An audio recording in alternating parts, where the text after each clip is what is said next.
বারিশ, right? বারিশ বারিশ সেটা হলো যে কিছু ফর্মালিটিস আছে, যেমন নামটা নিজের মুখে বলতে হয়, পুরো নামটা, আদার্স যে ব্যাপারগুলো থাকে। তো প্রথমে আমি পুরো নামটা জানতে চাই আপনার কাছে।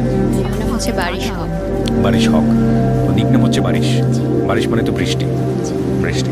কোথায় থাকেন আপনি? আমি উত্তরাতে থাকি, ঢাকার উত্তরাতে থাকেন, মানে জন্ম কি ঢাকাতেই হয়েছে? ওকে। আর দেশের বাড়ি কোথায়? নোয়াখালী। একটা অসাধারণ গল্প নিয়ে আমরা আজকে এখানে যাত্রা শুরু করছি, বিশেষ করে যারা দেখছেন এবং একসাথে যারা শুনছেন রেডিওতে। আমি টিনেজার যেসব ছেলে মেয়ে আছে এবং কম বেশি ভালোবাসার মধ্যে যারা আছে, তাদের সবাইকে বলবো যে আজকের এই গল্পটা খুব বেশি শিক্ষণীয় একটা গল্প। চলেন বারিশ, আমরা শুরু করি। একেবারে আপনি তো জানেনই আমাদের অনুষ্ঠানের নিয়ম, একেবারে ছোটবেলা থেকে যেখান থেকে বলার আছে আপনার। জি। আমি প্রথমেই বলবো যে আমি খুব মধ্যবিত্ত ঘরের একটি মেয়ে। ছোট থেকে দেখেছি যে আমার মা একজন শিক্ষক ছিল, আছেন এখনো। আমার বাবাও চাকরি করতেন। তো যৌথ পরিবারেই আমার বড় হয়ে ওঠা। কিন্তু যেহেতু বাবা মা দুজনেই চাকরি করতেন, দেখা যেত যে অতটা সময় ওঠেনি বাবা মার সাথে যে ছোটবেলায় যে স্মৃতিগুলো। তো 5 বছর বয়স যখন হয় তখন আমার ভাই হয়ে যায়। তো ভাইকে নিয়ে ব্যস্ত হয়ে পড়ে ফ্যামিলি, সবাই নতুন সদস্য আসলে। তো দেখা যায় সেই সময় থেকে আমি আপনি বড় সন্তান? বড় সন্তান, আচ্ছা। একটু লোনলি ফিল করা স্টার্ট করি। লোনলি বা জেলাস ফিল হতো কি, মানে ভাইকে? হ্যাঁ, জেলাস তো ফিল হতোই, যে সেই বয়সে অবশ্যই সব আদর আরেকটা পেয়ে যাচ্ছে। এবং আরেকটা বিষয় ছিল যে আমি খুব ইন্ট্রোভার্ট, ছোট থেকেই খুব কম কথা বলতাম। কথা বলো শিখেছি অনেক দেরিতে। তো এই লোনলিনেসটা কাটানোর জন্য যখন স্কুল কলেজে মানে স্কুলে যাই। স্কুলে গেলেন মানে হচ্ছে একদম কি প্রাইমারি স্কুলের কথা বলতেছেন? আমার প্রথম স্কুল হচ্ছে হার্টকো ইন্টারন্যাশনাল স্কুল। আর সেটা এখন অনেক বড় পরিসরে হয়েছে, তখন অনেক ছোট পরিসরে ছিল। এবং সেখানেও আমার খুব বেশি বন্ধু হয়েছে এমন না।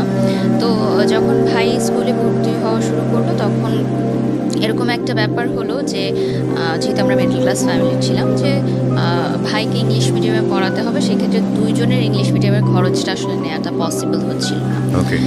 তো সেখানে ওই বয়সটাতে কিন্তু স্যাক্রিফাইসটা শুরু হয় আমার, যে আমি বাংলা মিডিয়ামে চলে আসলাম। সেটা হলো মাইলস্টোন কলেজে। আর আমার ভাই মাইলস্টোন কলেজের ইংলিশ মিডিয়ামে পড়াশোনা শুরু করলো। তো এই যে মাইলস্টোন কলেজে বাংলা মিডিয়ামে আসলাম, এখান থেকেই আসলে গল্পের টার্নিং পয়েন্টটা শুরু। তখন আমি ক্লাস 7-এ পড়ি। তো 7-এ পড়া অবস্থায় কিন্তু এত ফ্রেন্ড ছিল না, এবং একটু লোনলিনেসের জন্যও বলতে পারেন যে একটা ছেলেকে ভালো লাগে।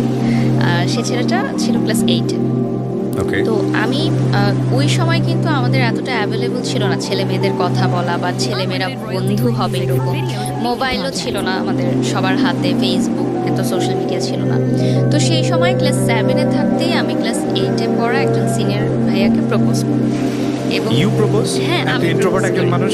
হ্যাঁ, কিন্তু ভালোবাসার দিক থেকে আমার মনে হয়েছে যে আমি আগে জানাবো তাকে।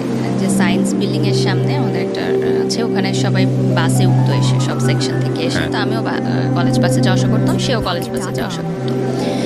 তো তার একটা বন্ধু ছিল, সে আমার সাথেই একসাথে আমাদের সিট যখন পড়তো, ক্লাস 8-এর সিট আর 7-এর সিট, তখন আমাদের একসাথে সিট পড়তো। তো ওনাকে আমি বললাম যে আপনার বন্ধুকে আমার খুব ভালো লাগে, আমি তার সাথে ফ্রেন্ডশিপ করতে চাই। তখন তার এভাবে বলা যায় না যে প্রেম করতে চাই। কাকে বললেন এটা?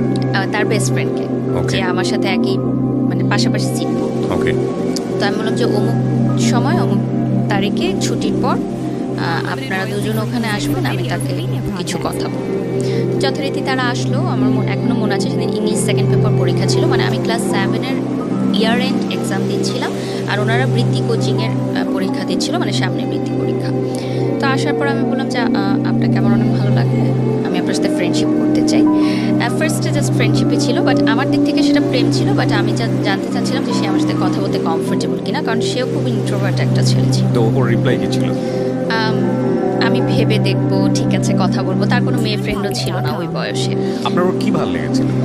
আমার ভালো লেগেছিল যেটা, যে মাইলস্টোনের ছেলেরা সেই সময় অনেক দুষ্ট ছিল অন্যান্য কলেজের তুলনায়, এবং অনেক দুষ্টুমি করতো। তো সেই ছেলেটার যে একটা বিষয় ছিল যে একটা ক্যাপ পরে আসতো এবং নিচে তাকিয়ে থাকতো এবং কোনো দিকে তাকাতো না সে।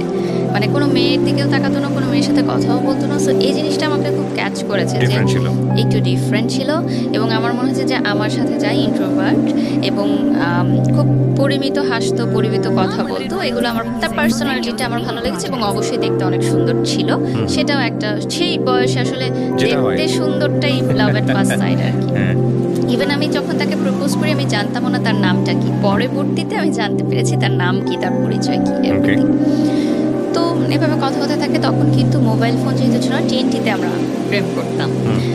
তো কয়েক মাস লাগে তাকে আমার প্রেম ভালোবাসা এই জিনিসটা বোঝাতে।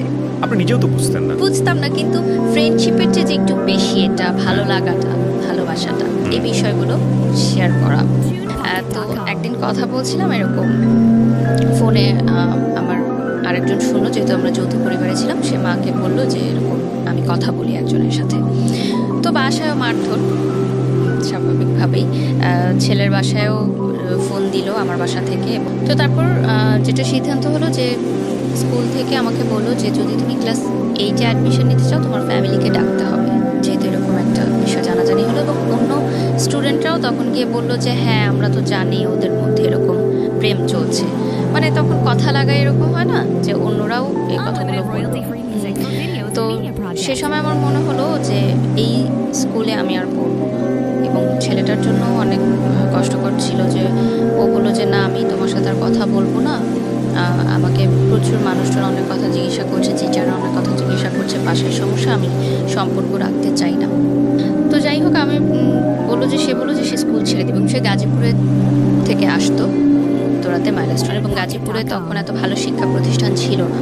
তো সে অনেক কষ্ট করে যাতায়াত করে এখানে আসতো। তো আমি বললাম যে ঠিক আছে তাহলে তুমি এখানে পড়ো, আমি চলে যাচ্ছি, আবার স্যাক্রিফাইস, হ্যাঁ যদি এত সমস্যা হয়। তো আমি চলে আসলাম স্কুল ছেড়ে শহীদ আনোয়ার গার্লস কলেজে। আমার মা শহীদ আনোয়ার গার্লস কলেজের টিচার। তো ওখানে আসার পর আরেকটা যে ধাক্কাটা খেলাম যে যেহেতু অনেক স্ট্রিক্ট ছিল স্কুলটা, আমাকে বললো যে যেহেতু বাইরের স্কুল থেকে এসেছে তো সায়েন্স কমার্স কিছুই দেওয়া যাবে না, সে চাইলে আর্টসে ভর্তি হতে পারে। আর যদি সে সায়েন্স কমার্স চায় তাহলে আবার পুনরায় তাকে মানে ক্লাস 8-এ পড়তে হবে। তারা বললো যে আবার তো আমি তো আরেকটা ইয়ার লস দিব না, আমার মাও সেটা চাচ্ছিল না। তো যেভাবে হোক আমি মানবিক শাখায় ভর্তি হলাম। এবং টার্গেট কি ছিল? সায়েন্স নিয়ে পড়া না? হ্যাঁ অবশ্যই সবারই সেটাই ইচ্ছা থাকে সায়েন্স নিয়ে পড়ার। তো এক বছর ইয়ার লসের চেয়ে আমি চিন্তা করলাম যে আর্টস নিয়েই পড়ি। মানে এমনিতে কোনো লাইফের এম ছিল যে ডাক্তার হব, ইঞ্জিনিয়ার? না সেরকম কোনো এম ছিল না, জাস্ট ইচ্ছা ছিল যে সবাই সায়েন্সে পড়ে বা কমার্সে পড়তাম অ্যাটলিস্ট, কারণ আমার মা কমার্সের টিচার ছিল। তো যাই হোক সেই সময় কিন্তু একটা বিষয় ছিল যে যারা সায়েন্স বা কমার্সে পড়তো তারা মানবিক শাখার ছাত্রীদেরকে একটু দুর্বল ছাত্রী মনে করতো, এবং সেখানে কিন্তু একটা হালকা বুলিংয়েরও শিকার হতে হতো সবাইকে, নট অনলি মি। আমি নিজেও মানবিক বিভাগে পড়েছি, আই নো দ্যাট। তো খুব চুপচাপ থাকতাম, নতুন পরিবেশ, নতুন স্কুল, কোনো বন্ধু বান্ধব নেই। এবং আমার মা যেহেতু টিচার ছিলেন আমাকে কিন্তু প্রতিটা মুহূর্তে খুব চিন্তা ভাবনা করে স্টেপ নিতে হতো, কারণ সবাই আমাকে চিনতো যে টিচারের মেয়ে। তো চুপচাপ থাকতাম। এবং ওই সম্পর্কটা মিউচুয়াল আন্ডারস্ট্যান্ডিংয়ে ছেলেটা বললো যে সম্পর্ক ভাবে রাখতে পারবে না। তো আমি তাকে একটু রিকোয়েস্ট করি যে ঠিক আছে আমি তোমার জন্য অপেক্ষা করব, তুমি আমার জন্য অপেক্ষা করবে, আমরা কেউ কারোর সাথে কন্ট্যাক্ট করবো না, কিন্তু যখন আমাদের কন্ট্যাক্ট করার বয়স হবে, লাইক আমরা কলেজে উঠবো, তখন আমি তোমার সাথে যোগাযোগ করবো বা তুমি আমার সাথে যোগাযোগ। কমিটমেন্ট এটাই ছিল, শেষ কথা এটাই হয় যে আমরা অপেক্ষা করব। আমি কিন্তু অপেক্ষা করতে থাকি, এইদিকে আমি কারোর সাথেই কথা বলি না, তেমন কিছু হয় না। ওই যে বললাম যে তার একটা বেস্ট ফ্রেন্ড ছিল, সে আবার আমারও মিউচুয়াল ফ্রেন্ড ছিল।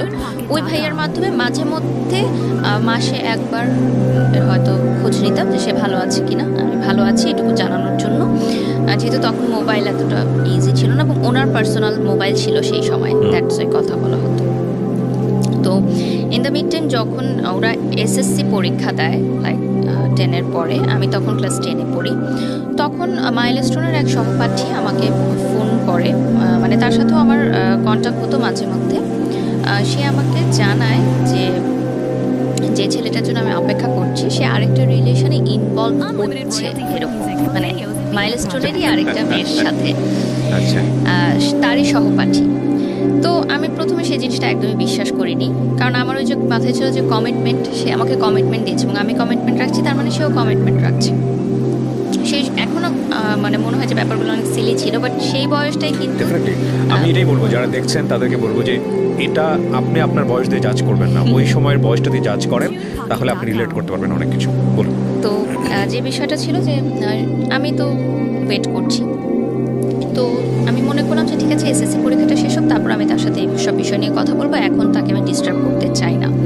তো এসএসসি পরীক্ষা শেষ হওয়ার পর আমি যখন এসএসসি পরীক্ষা দিব এরকম অবস্থা, তাদের পরীক্ষা শেষ, রেজাল্ট বের হয়েছে, সে সময় ফোনে করলাম, তার মার মোবাইলে ফোন করলাম, সেদিন এত বছর পর এই যে কথা হওয়া। তো সে তো খুবই অবাক যে আমি আবার তাকে ফোন দেবো, এটা সে ভাবেনি কখনো। আফটার প্রায় 2 বছর পর কথা হয়, 2-2.5 বছর পর। তো খুব খুশি, আমি ফোন দিয়েছি। তো আমি বললাম যে আমরা তো এখন সম্পর্কটা চাইলে আবার কন্টিনিউ করতে পারি। তো সে বললো আমার কিছু সময় লাগবে, আমি কলেজটা শেষ করতে চাই, তারপর। আমি বললাম যে আরও সময় লাগবে, আচ্ছা ঠিক আছে, আমরা কিছু হলে কথা বলতে পারি। তো বললো যে আচ্ছা ঠিক আছে, কিন্তু তোমার এসএসসি পরীক্ষা শেষ হোক, আমিও কলেজে উঠি, তুমিও কলেজে উঠো, এরপর আমরা কন্ট্যাক্ট করবো। তো এই যে আবার ছাড়া কন্ট্যাক্ট, মাঝে মধ্যে হয়তো কথা হতো 2 মাসে একবার এরকম। তারপর যখন কলেজে ভর্তি হলাম তখন আমি বললাম যে ঠিক আছে, এবার আমরা ফুল ফ্রেশ রিলেশনশিপে যাই, দুইজনই কলেজে পড়ি, আমি শহীদানারে পড়ি, সে মাইলস্টোনে পড়ি। তো সে বললো ওকে ঠিক আছে, রিলেশন আবার কন্টিনিউ। আমার মনে হলো যে আমি যেটা চেয়েছিলাম, এত বছর ধরে যার জন্য অপেক্ষা করেছি, সবই পেয়েছি আমি, আমার আর কিছু পাওয়ার নেই এই জীবনে। তো শুরু রিলেশনশিপ।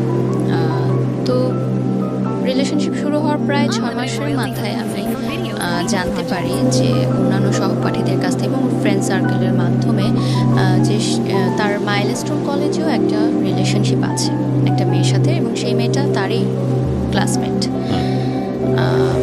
তো এখন আমার সাথে যেহেতু তার কন্টিনিউ রিলেশন, সো আমি কিন্তু বুঝতে পারছিলাম না যে ব্যাপারটা কী হচ্ছে। সো আমি ভেবেছি যে হয়তো অনলি ফ্রেন্ডস, এটা হয়তো অন্যরা অন্যভাবে নিচ্ছে, বা আমাকে হয়তো তারা কথা লাগানোর জন্য কিছু বলতে চাচ্ছে। তো আমি সেটা বিলিভ করি না। তো আমি তাকে জিজ্ঞাসা করেছি কয়েকবার, সে বলেছে যে জাস্ট ফ্রেন্ড, আমরা একসাথে এসএসসি পরীক্ষা দিয়েছিলাম, আমাদের একই সেন্টারে পড়েছিল, সেখান থেকে পরিচয়, জাস্ট।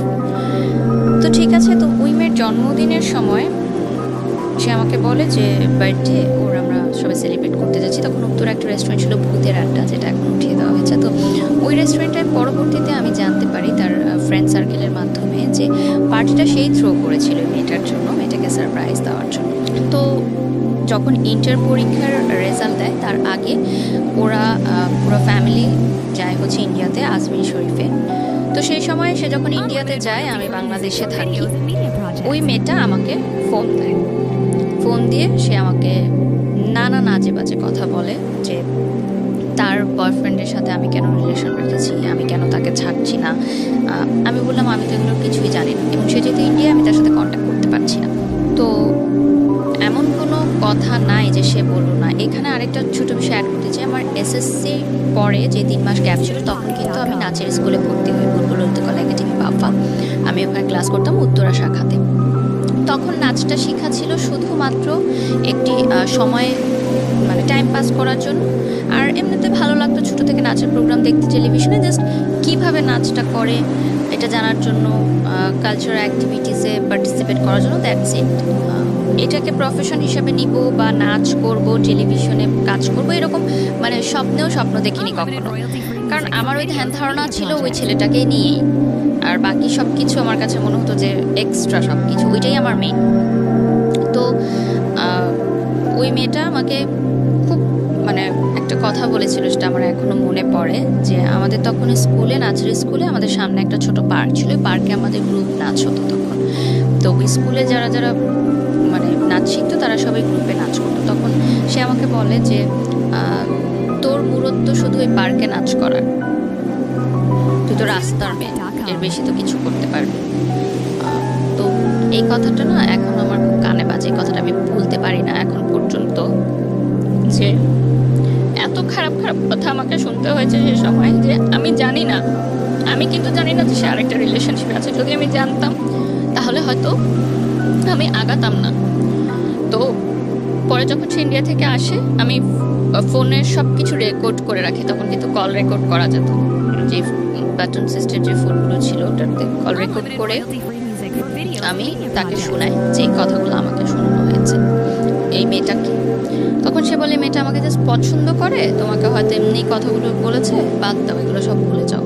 আর তার আর আমার দেখা হতো, বিষয়টা কীরকম যে রেস্টুরেন্টে তখন কিন্তু বসে প্রেম করা হতো না, দেখা হতো এমন না, যে দূর থেকে দেখা হতো। আর সে বলতো যে আমি কাছে দেখা করবো না, আমার প্রবলেম আছে কেউ দেখলে। আর তাদের ফ্যামিলি পলিটিক্যাল ব্যাকগ্রাউন্ড ছিল, সো ওকে অনেকে চিনত, সো দেখলে কেউ প্রবলেম। তো আমি ইউসিসিতে যখন কোচিং শুরু করলাম ঢাকা ইউনিভার্সিটির জন্য, তখন সে ল পড়ার জন্য ল ইউনিভার্সিটিতে ভর্তি হলো, একটা প্রাইভেট ইউনিভার্সিটি, সেটা ধানমন্ডিতে ছিল।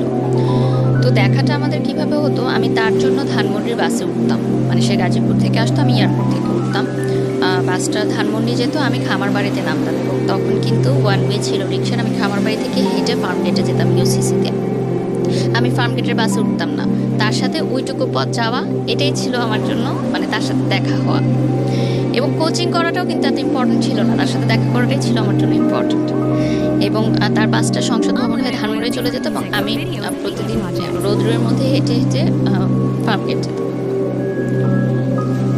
এটা কিন্তু আমি জানতাম যে তার অন্য কারোর সাথে হয়তো ইনভলভ আছে, এটা আমার কাছে স্বীকার করতো না কখনো। তো তার বিহেভ আস্তে আস্তে একটু চেঞ্জ হতে থাকলো আমার মনে হয়।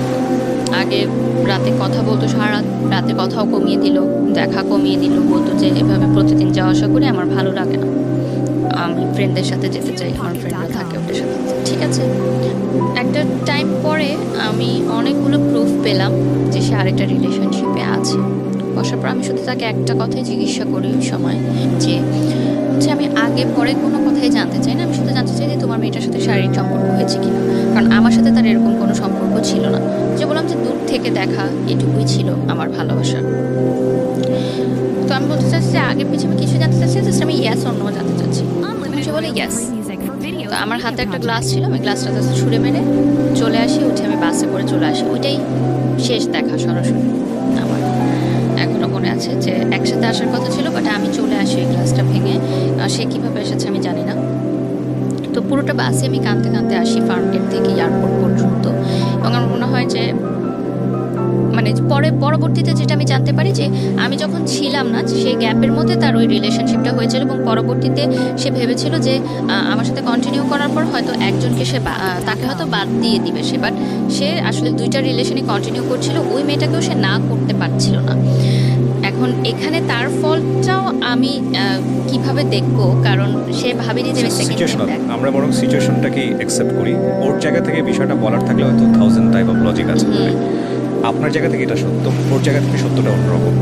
যে মেয়েটা সম্পর্ক করেছে তার জায়গা থেকে সত্য, তার কোনো দোষ নেই, রাইট? সো ট্রায়াঙ্গেল সিচুয়েশনে তিনজনই তিন জায়গা থেকে সত্য, এবং তিনজনেরই কিছু না কিছু লজিক আছে।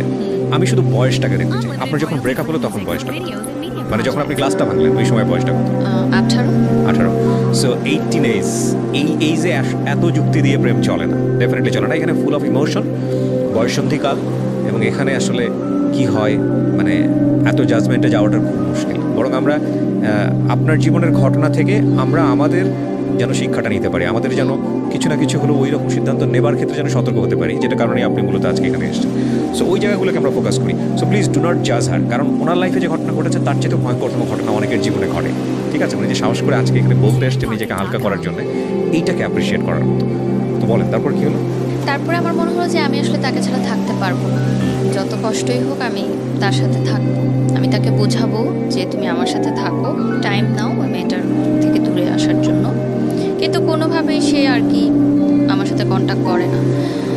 তো আমি এতটা মানসিকভাবে ভেঙে পড়ি যে তার ইউনিভার্সিটির সামনে গিয়ে আমি দাঁড়িয়ে থাকতাম ঘন্টার পর ঘন্টা। মানে আপনি ব্রেকআপ করার পরে আপনি ওকে পাওয়ার জন্য পাগলের মতো হয়ে গিয়েছেন? মানে এতটা বেশি ক্রেজি ছিলাম আমি সেই সময় তার জন্য। তো তার ইউনিভার্সিটির ছেলেদের দিয়েও আমাকে থ্রেট দিয়েছে যে এই ইউনিভার্সিটির সামনে যেন তোমাকে আর দাঁড়াতে না। ঘন্টার পর ঘন্টা আপনি একাই দাঁড়িয়ে থাকতেন? আমি একাই দাঁড়িয়ে থাকতাম। আর আমার সেই সময় তেমন কোনো বন্ধুও ছিল না, আমি খুব ইন্ট্রোভার্ট ছিলাম। তার বন্ধুদের সাথে অনেকবার কথা বলার চেষ্টা করলাম, তারা বললো যে দেখো যেহেতু ওরা অনেক কাছাকাছি ছিল একটা সময়, সহপাঠী মানে কি এভরিডে তাদের মিট হতো, দেখা হতো। এবং যেহেতু সহপাঠী ছিল বাসাতেও তাদের অ্যাক্সেস ছিল, ফ্রেন্ড সার্কেল যখন যেত গ্রুপ ওয়াইজ। আমি তো অনেক দূরত্ব ছিল আমাদের মধ্যে, জাস্ট ফোনে কথা হতো। তো হয়তো ইমোশনাল অ্যাটাচমেন্টটা তার সাথে বেশি এবং তাকে হয়তো ছাড়তে পারছে না। তা আমার একটা প্রশ্ন ছিল, তাহলে সেকেন্ড টাইম কেন আমার সাথে রিলেশনশিপ কন্টিনিউ করলো, তখন আমাকে না করে দিলেই পারতো। এতগুলো বছর আমি যে তার জন্য অপেক্ষা করলাম, সেই অপেক্ষার সময়গুলো আমাকে কষ্ট দিত, যে এই অপেক্ষাগুলোর তাহলে মূল্য কোথায় গেল। এবং এই সময়টাই কিন্তু অনেক ছেলে আমাকে প্রপোজ করেছে, আমি কিন্তু কাউকে ইয়াস বলিনি, কারণ আমি ওই কমিটমেন্টের জায়গাটা ঠিক রেখেছিলাম। তো এরপর আমি ইউনিভার্সিটিতে উঠি। আমার ঢাকা ইউনিভার্সিটি পরীক্ষা জঘন্য হয়, খুবই খারাপ হয়, চান্স হয় না আমার বাবা মাও খুব কষ্ট পায় সেটার কারণে।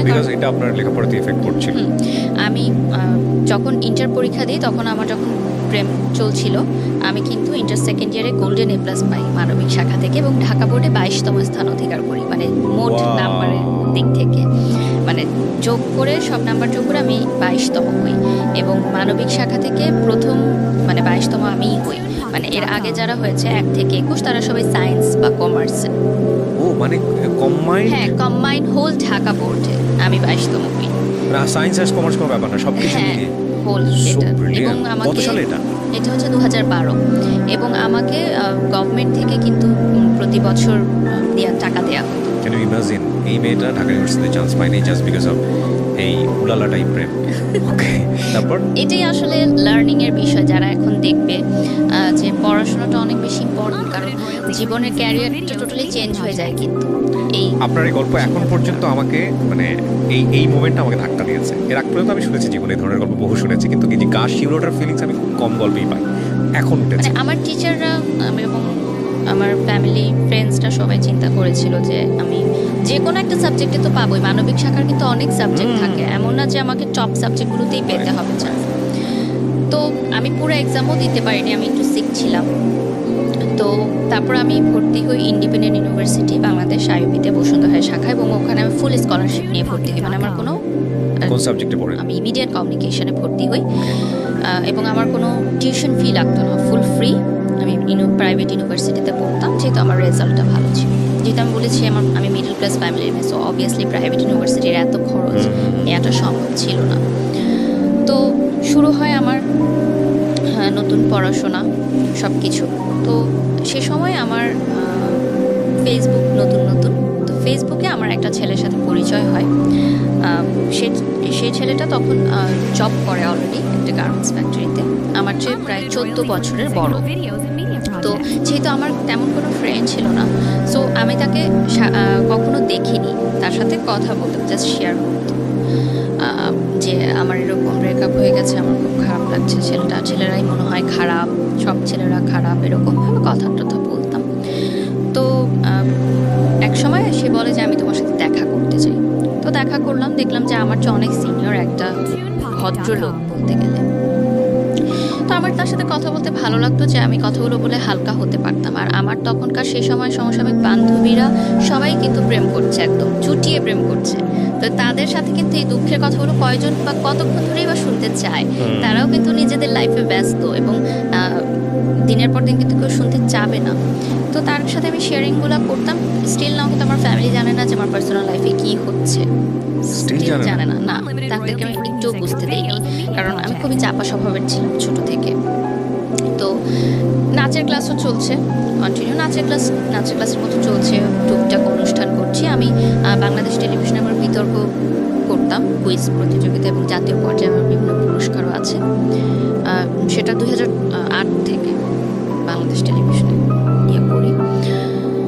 তো ইউনিভার্সিটিতে ওঠার পর আমার কিছু ফ্রেন্ড হয় ইউনিভার্সিটিতে প্রথম, তারা বুঝতে পারে যে আমি মেন্টালি ওকে না।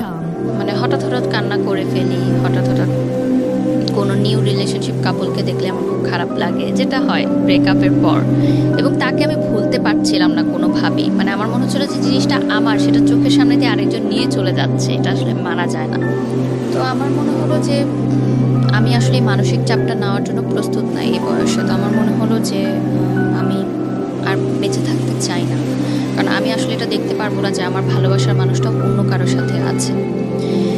ইন দ্য মিডটাইম ওই মেয়েটাও কিন্তু আমাকে কন্টিনিউয়াস থ্রেট দিতে থাকে যে আমার বয়ফ্রেন্ডের সাথে তুমি দেখা করবা না, তাকে কোনো ফোন করবা না, কারণ আমি তাকে ডেইলি ফোন করতাম, মেসেজ করতাম।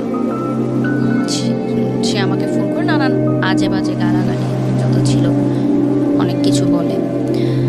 তো সে সময় আমার মনে হয়েছিল যে আমি মনে হয় মারা যাবো, মরে যেতেই চাই। সে সময়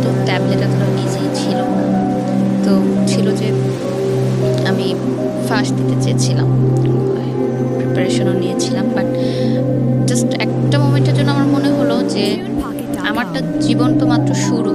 মানুষ বলে যে ইউনিভার্সিটি লাইফটা অনেক এনজয়েবল হয় এবং সামনে আরও অনেক জীবন বাকি আছে, এবং আমি দেখতে চাই যে আমাকে ছাড়া সে কতটা সুখে আছে, আমি শেষটা দেখতে চাই, আমি এত তাড়াতাড়ি হেরে যেতে চাই না। তো আমি ওই পথ থেকে আবার ফিরে আসলাম। মানে এটা ফ্যামিলি জানে না আপনি মানে কোনো স্টেপ ভাবে নিতে পারেন? ফ্যামিলি জানে। ওকে। তো যেটা হয় যে ইউনিভার্সিটিতে ভর্তি হওয়ার পর আমার মনে হয় যে না, আমি মনে হয় আমি মুভ অন করা দরকার। এভাবে যদি আমি থাকি তাহলে আমি অসুস্থ হয়ে যাব মানসিকভাবে। তো ওই সময় আমাদের একটা প্রোগ্রাম শুরু হয় এবং তখন আমি টেলিভিশনেও নাচ করা শুরু করি আস্তে আস্তে। আমাদের স্কুল থেকেই আমাদের নিয়ে যাওয়া হতো। তখন প্রথম বাংলাদেশি আইডল শুরু হয় এসএ টিভিতে, এবং ওখানে আমাদের স্কুল থেকে আমি কাজ করার সুযোগ পাই। ওখানে যে টপ 10 পার্টিসিপেন্টরা থাকে তাদের সাথে জুটি হয়ে নাচ করার সুযোগ পাই আমি। তো আমার তখন বাংলাদেশি আইডলের শুটিং চলতে থাকে। তো এফডিসিতে আমাদের প্রায় 1 সপ্তাহের মতো থাকতে হয়েছিল শুটিংয়ের পারপাসে। তো সেই সময় দেখা যেত অনেক রাতে শুটিং শেষ হতো, আমাদের আসতে অনেক লেট হয়ে যেত। তখন ওই যে যার সাথে আমি কথা বলতাম, যে বললাম যে ভদ্রলোক, উনি আমাকে নিয়ে যাওয়া আসা করতেন অ্যাজ আ ফ্রেন্ড। চাকরি করেন, মানে উনি মার্চেন্ডাইজার ছিলেন। তো উনি আমাকে নিয়ে যাওয়া আসা করতেন এবং একটা গুড ফ্রেন্ডশিপ আমাদের মধ্যে তৈরি হয়। তো ওই বাংলাদেশ আইডল চলাকালীন সময় সে আমাকে বিয়ের প্রস্তাব দেয়, যে সে আমাকে বিয়ে করতে চায়। একটা সময় গিয়ে আমার মনে হলো যে আমাকে বিয়ের প্রস্তাব দিয়েছে সে তো সব দিক দিয়ে ঠিকই আছে, ভালোই আছে, এবং আমি যদি বিয়ে করে আরেকটা জায়গায় লাইফ সেটেল করতে পারি তাহলে হয়তো আমি মানসিকভাবে একটু সুস্থ হতে পারবো, মানে এই মিসিংটা থাকবে না, এই খারাপ লাগাটা থাকবে না। This is the main part of the story. হ্যাঁ, এক্স্যাক্টলি, যে একজনকে ভুলার জন্য আমি আরেকজনকে উপর নির্ভরশীল হতে চাচ্ছি। রাইট। এবং বিয়ে করলে একটা নতুন বাড়িতে আমি যাব, সেখানে এটা শুধু আপনার পারসেপশন না, কিন্তু এটা কিন্তু আমাদের সমাজের পারসেপশন। অনেক সময় দেখবেন যে মেয়ে কাউকে পছন্দ করেছে, বাবা মা সেটা জেনে ফেলেছে, যত দ্রুত বড় বিয়ে দিয়ে দেয়, এবং এই বিয়ে দিয়ে দিলে কি হয়ে গেল, বাস প্রবলেম সলভ। কিন্তু আসলে প্রবলেমের শুরুটা হয় তখন, এবং সেই প্রবলেমটা এত ভয়াবহ হয়, আনথিঙ্কেবল। তবে এইটা যে আসলে সবসময় যে কাজ করে না তাও না, কারণ প্রিমিটিভ অনেকে সুখে থাকে কিন্তু, এবং অনেকে জোর করে দিয়েও একটা পর্যায়ে মানিয়ে নিতে নিতে মোটামুটি সেটেল হয়ে যায়। সুখে থাকাটা আসলে নিজের বিষয়। এবং আরেকটা বিষয় হলো যে ধরেন সংসার জীবনে কেউ সুখী না, কিন্তু দেখা গেল যে হচ্ছে না, দুজনের মধ্যে ম্যাচ হচ্ছে না, একটা বাচ্চা নিয়ে নাও, বাচ্চা নিলে হয়ে যায়। সামটাইম ইট ওয়ার্কস, যদি কাজ না করে তাহলে এটা ওয়ার্স্ট লাইফ। তারপরে আমার মনে হলো যে ঠিক আছে, তো আমার বাসায় উনি বিয়ের প্রস্তাব দিল। আমি বললাম ঠিক আছে, আপনি বাসায় ফ্যামিলিগতভাবে কথা বলেন, যদি হয় অ্যারেঞ্জ ম্যারেজ হবে। এবং আমি তাকে ক্লিয়ার করলাম যে আমি কিন্তু আপনাকে ভালোবাসি না, আমি কিন্তু এখনও তাকেই ভালোবাসি, আপনি কি এটা মেনে নিয়ে আমাকে বিয়ে করবেন? তো সে বলে ঠিক আছে, সমস্যা নেই, কারণ সে হয়তো এতটা ম্যাচিউর ছিল সেই বয়সে, সে ডিল করতে পারবে এটা, যে ভেবেছে যে ঠিক আছে, ছোট বাচ্চা মেয়ে বলছে বিয়ের পর ভুলে যাবে। সে তো আমার চেয়ে 14 বছরের বড় ছিল, সো তার অবভিয়াসলি থিঙ্কিংটা ওভাবেই সে চিন্তা করেছে যে তখন আপনি ফার্স্ট ইয়ারে, হ্যাঁ 19 বছর বয়স। তো বাসায় প্রথমে যখন উনি বলে তখন বাসায় মেনে নেয় না, কারণ উনি আমার যে বয়সের এজ ডিফারেন্সটা অনেক ম্যাটার ছিল, এবং বাসা থেকে বলে যে না, এখন তো মানে বয়সের এজ ডিফারেন্সটাই বেশি ম্যাটার ছিল। তো শুটিং নিয়েও যখন প্রবলেম শুরু হতে থাকে তখন আমার মা মনে করে যে মেয়ে মিডিয়ার পথে যাচ্ছে, সেটা আটকানোর জন্য মেবি বিয়ে দিয়ে দিলে ভালো হবে, যেটা মানে হয়তো তারা এটা ভেবেছিল যে সংসার তো করতেই হবে, আজ হোক কাল হোক। তো যদি আগে থেকে লাইফটা সেটেল হয়ে যায় তাহলে দোষ কি? পড়াশোনা তো চলছে, পড়াশোনার মতো থাকুক, এদিকে সংসার করুক, অ্যাটলিস্ট এই নাচ গানের যে ভূতটা টেলিভিশনে কাজ করার, এটা চলে যাক। তো একটা সময় রাজি হয়। তো আমার বাংলাদেশ আইডলের ফাইনালের যেদিন শুটিং থাকে, মানে ফাইনাল এপিসোডের, আমার এখনো ইউটিউবে 8 এপিসোড পর্যন্ত আমার নাচগুলো আছে, এরপরে আর নেই। বাংলাদেশ আইডল একটা গানের অনুষ্ঠান, হ্যাঁ, কিন্তু গানের অনুষ্ঠানের মানে যারা পার্টিসিপেন্ট ছিল টপ 10, তাদের সাথে নাচের একজন জুটি থাকতো, মানে গানটাকে আরেকটু সুন্দর করার জন্য, দর্শকদের কাছে মনোরঞ্জন করার জন্য। তারপর দেখা যায় যে ওই দিন শুটিংয়ের দিনই আমার বিয়ে হয়, সেটা আমি জানতাম না আসলে। আমার বাসায় খুব ঘরোয়া পরিবেশেই বিয়েটা সম্পূর্ণ হয়, মানে কোনো প্রোগ্রাম করে না। তো তার 3 মাস পর আমাকে উঠিয়ে নেওয়া হয়। 3 মাস আমি আমার বাবার বাড়িতেই থাকি। আমার বাবা মা বলে যে 3 মাস সময় নিলাম। তো 3 মাসের মধ্যে গুছানো হয়, একটা ধুমধাম প্রোগ্রাম হয়, গায়ে হলুদ, মেহেদি, সব বোন বিয়ে, বউ ভাত, সব কিছুই হয়। এটা কি ওই সময় ওই ছেলেটা জানতো যে আপনার বিয়ে হয়ে যাচ্ছে? হ্যাঁ, এখানে আমি বলবো যে আমি তাকে কন্ট্যাক্ট করার চেষ্টা করি যে আমি কিন্তু বিয়ে করছি। সে বলে ঠিক আছে ফাইন, বিয়ে করো, কোনো সমস্যা নেই। তো আমার যেদিন বিয়ের অনুষ্ঠান হয়, বিয়ের শপিংয়ে যাই, তো আমি ওর যখন আগে আমার বয়ফ্রেন্ডের সাথে কথা বলতাম তখন আমরা চিন্তা করতাম যে বিয়ের দিন আমি লাল লেহেঙ্গা পরব, এটা আর কি কথা বলতাম। তো বিয়ের যখন মার্কেটিং করতে যাই আমি আর আমার হাজব্যান্ড, তখন বসুন্ধরা কমপ্লেক্সে যাই। আমার এখনও মনে আছে সে একটা গোলাপি লেহেঙ্গা আমার জন্য পছন্দ করে। তো আমি বলি যে না, এই লেহেঙ্গাটা সুন্দর না, আমি লাল লেহেঙ্গাই পরবো। কারণ আমার মাথায় কিন্তু ওইটাই ছিল যে আমি আমার কমিটমেন্টটা রাখবো যে আমি আমার বিয়ের দিন লাল লেহেঙ্গাই পরবো এবং সেটা ওর জন্য করবো। মানে আমার কার সাথে বিয়ে হচ্ছে বা আমার বিয়ে হচ্ছে সেটা কিন্তু তখন বিষয় না। আমার বিষয় হচ্ছে যে আমি আমার কমিটমেন্টটা রাখবো। তো আমি লাল লেহেঙ্গাই কিনি এবং আমি লাল লেহেঙ্গাই পরি আমার বিয়ের দিন। এটা আমার হাজব্যান্ড জানতেন না যে আমি কেন লাল লেহেঙ্গাটা চুজ করলাম। তো পরবর্তীতে যেদিন আমার বিয়ের অনুষ্ঠান, আমার এখনও মনে আছে, আমি গুলশানে পার্সোনাতে সাজ শেষ করে আমি ফোন দিলাম আমার আগের বয়ফ্রেন্ডকে। নিচে কিন্তু গাড়ি দাঁড়িয়ে আছে, আমার মা এসেছে আমাকে নিতে। আমি যাওয়ার আগে জাস্ট ফোন দিলাম যে আমার বিয়ে হচ্ছে, আজকে আমার বিয়ে, তুমি যদি এখনো আমাকে বলো আমি এই মুহূর্তে চলে আসবো গাজীপুরে। এই অবস্থায় চলে আসবো? হ্যাঁ, এই লাল লেহেঙ্গা পরে আমি চলে আসবো, তুমি শুধু আমাকে অ্যাকসেপ্ট করো। আমি কমিউনিটি সেন্টারে যাবো না, এটা আমার কিন্তু অলরেডি আর্ট হয়ে গেছে, ওইটা কিন্তু আমার প্রোগ্রাম। তারপর আমি বলি যে আমি সব ছেড়ে চলে আসবো। আমি মানে এত কিছু চিন্তা করি না যে আমার ফ্যামিলি কী ভাববে বা এতগুলো মানুষটা আমার বিয়ের দাওয়াতে এসেছে তারা কী ভাববে, ভাবিনি। আমার মনে হয়েছে যে বিয়ে হয়ে গেলে তো আমি সারা জীবনের জন্য তাকে হারিয়ে ফেলবো, শেষ সুযোগটুকু নেই। তাহলে অ্যাটলিস্ট আমার বিয়ের পর আমি এটা ভাববো না যে আমি মানে একটা আফসোস থাকবে যে আমি শেষবার ট্রাই করতাম, কিন্তু এখন যদি সে আমাকে নাও করে দেয় অ্যাটলিস্ট আমার আফসোস নাই, হ্যাঁ আমি ট্রাই করেছি, আমি তাকে পাইনি। তো সে বলে যে না, আমি পাগলামি করো না, তুমি কমিউনিটি সেন্টারে যাও, বিয়ে করো। সেদিনও আমি কান্না করেছি অনেক। তো যাই, যথারীতি আমার বিয়ের অনুষ্ঠান হয়, বৌভাত হয়, সংসার শুরু করি। আমার সংসারে ছিলেন আমার যা, ননদ, ননাস, দেবর, মানে শ্বশুর শাশুড়ি ছিলেন না, কোনো মুরব্বী ছিলেন না। মুরব্বী বলতে তারাই ছিলেন। এবং এটাও একটা যে আমার হাজব্যান্ডের প্রতি আমার ফিলিংসটা গ্রো করে যে যেহেতু তার বাবা মা নেই, সে সবসময় বলতেন যে মানে তার বাবা মার কবরস্থানে একবার আমাকে নিয়ে গেছিলেন দেখাতে, এবং সে বলেছিল যে এখানে আমি তোমাকে বলি যে আমি তোমাকে অনেক ভালোবাসি, আমার বাবা মাকে সাক্ষী রেখে। সেই জিনিসটা আমাকে অনেক বেশি ইমোশনালি অ্যাটাচ করে। সেই সময় কিন্তু আমার মনে হচ্ছে ঠিক আছে, বিয়ের পর নাচ পছন্দ করতো না আমার শ্বশুরবাড়ির, ওনারা খুবই কনজারভেটিভ ছিলেন, তারা বোরখা পরতেন। আমাকে হিজাব করতে কখনো ওনারা বাধ্য করেননি, কিন্তু নাচ করা যাবে না। তো আমার হাজব্যান্ডের কাছে আমি বললাম যে আমার তো নাচ অনেক পছন্দ, কী করবো? সে বলছে ঠিক আছে, তুমি টেলিভিশনে বা মঞ্চে কোনো প্রোগ্রাম করতে পারবে না, জাস্ট নাচের ক্লাসটা করো, কিন্তু সেটাও শ্বশুরবাড়িতে জানানোর দরকার নেই, সেটা তুমি আমার পারমিশন নিয়ে করো। তো আমি জাস্ট নাচের ক্লাস করতাম, বাট তখন এগুলো আমার কাছে কোনো ম্যাটার করতো না। তো আমার মনে হয়েছে যে আমার লাইফ হবে আর 10টা মিনিট মধ্যেই আমার বিয়ে হয়ে গেছে, বাচ্চা হবে, একটা সংসার হবে, দ্যাটস ইট। মানে নাচ করব, মিডিয়ায় কাজ করব, সাজবো, এগুলো কখনোই আমার মাথায় ছিল না। আপনি বলতেছেন আর আমি আপনার ওই ক্লাস 7 থেকে মানে এখন যতটুকু বলেছেন ততটুকু পর্যন্ত মাথার মধ্যে আমি যোগ বিয়োগ করতেছি।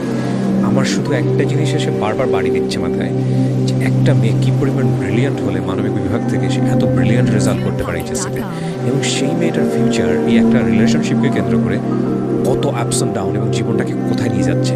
Can you even imagine? আমার মনে হয় এই এপিসোডটাকে মানে 7 বছরের এপিসোড করা উচিত। ক্লাস 5-6-এর পড়ুয়া বাচ্চা থেকে শুরু করে সবারই শোনা উচিত যে একটা ভুল সম্পর্ক বা ইমোশনালি আসলে ফল ইন হওয়া, এবং ফল ইন হলে কতটুকু হতে হয়, আর ফল ইন হলে হওয়া উচিত না হলে কোন পর্যন্ত নিতে হয়, সেটা ক্যারিয়ারের উপর আসলে কি হয়, শিক্ষার উপর আসলে কি হয়। That will be the best example ever.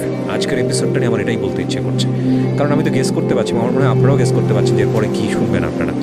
তবে গেস করেন না, কারণ অনেক সারপ্রাইজ আপনাদের জন্য অপেক্ষা করছে। বলেন তারপর।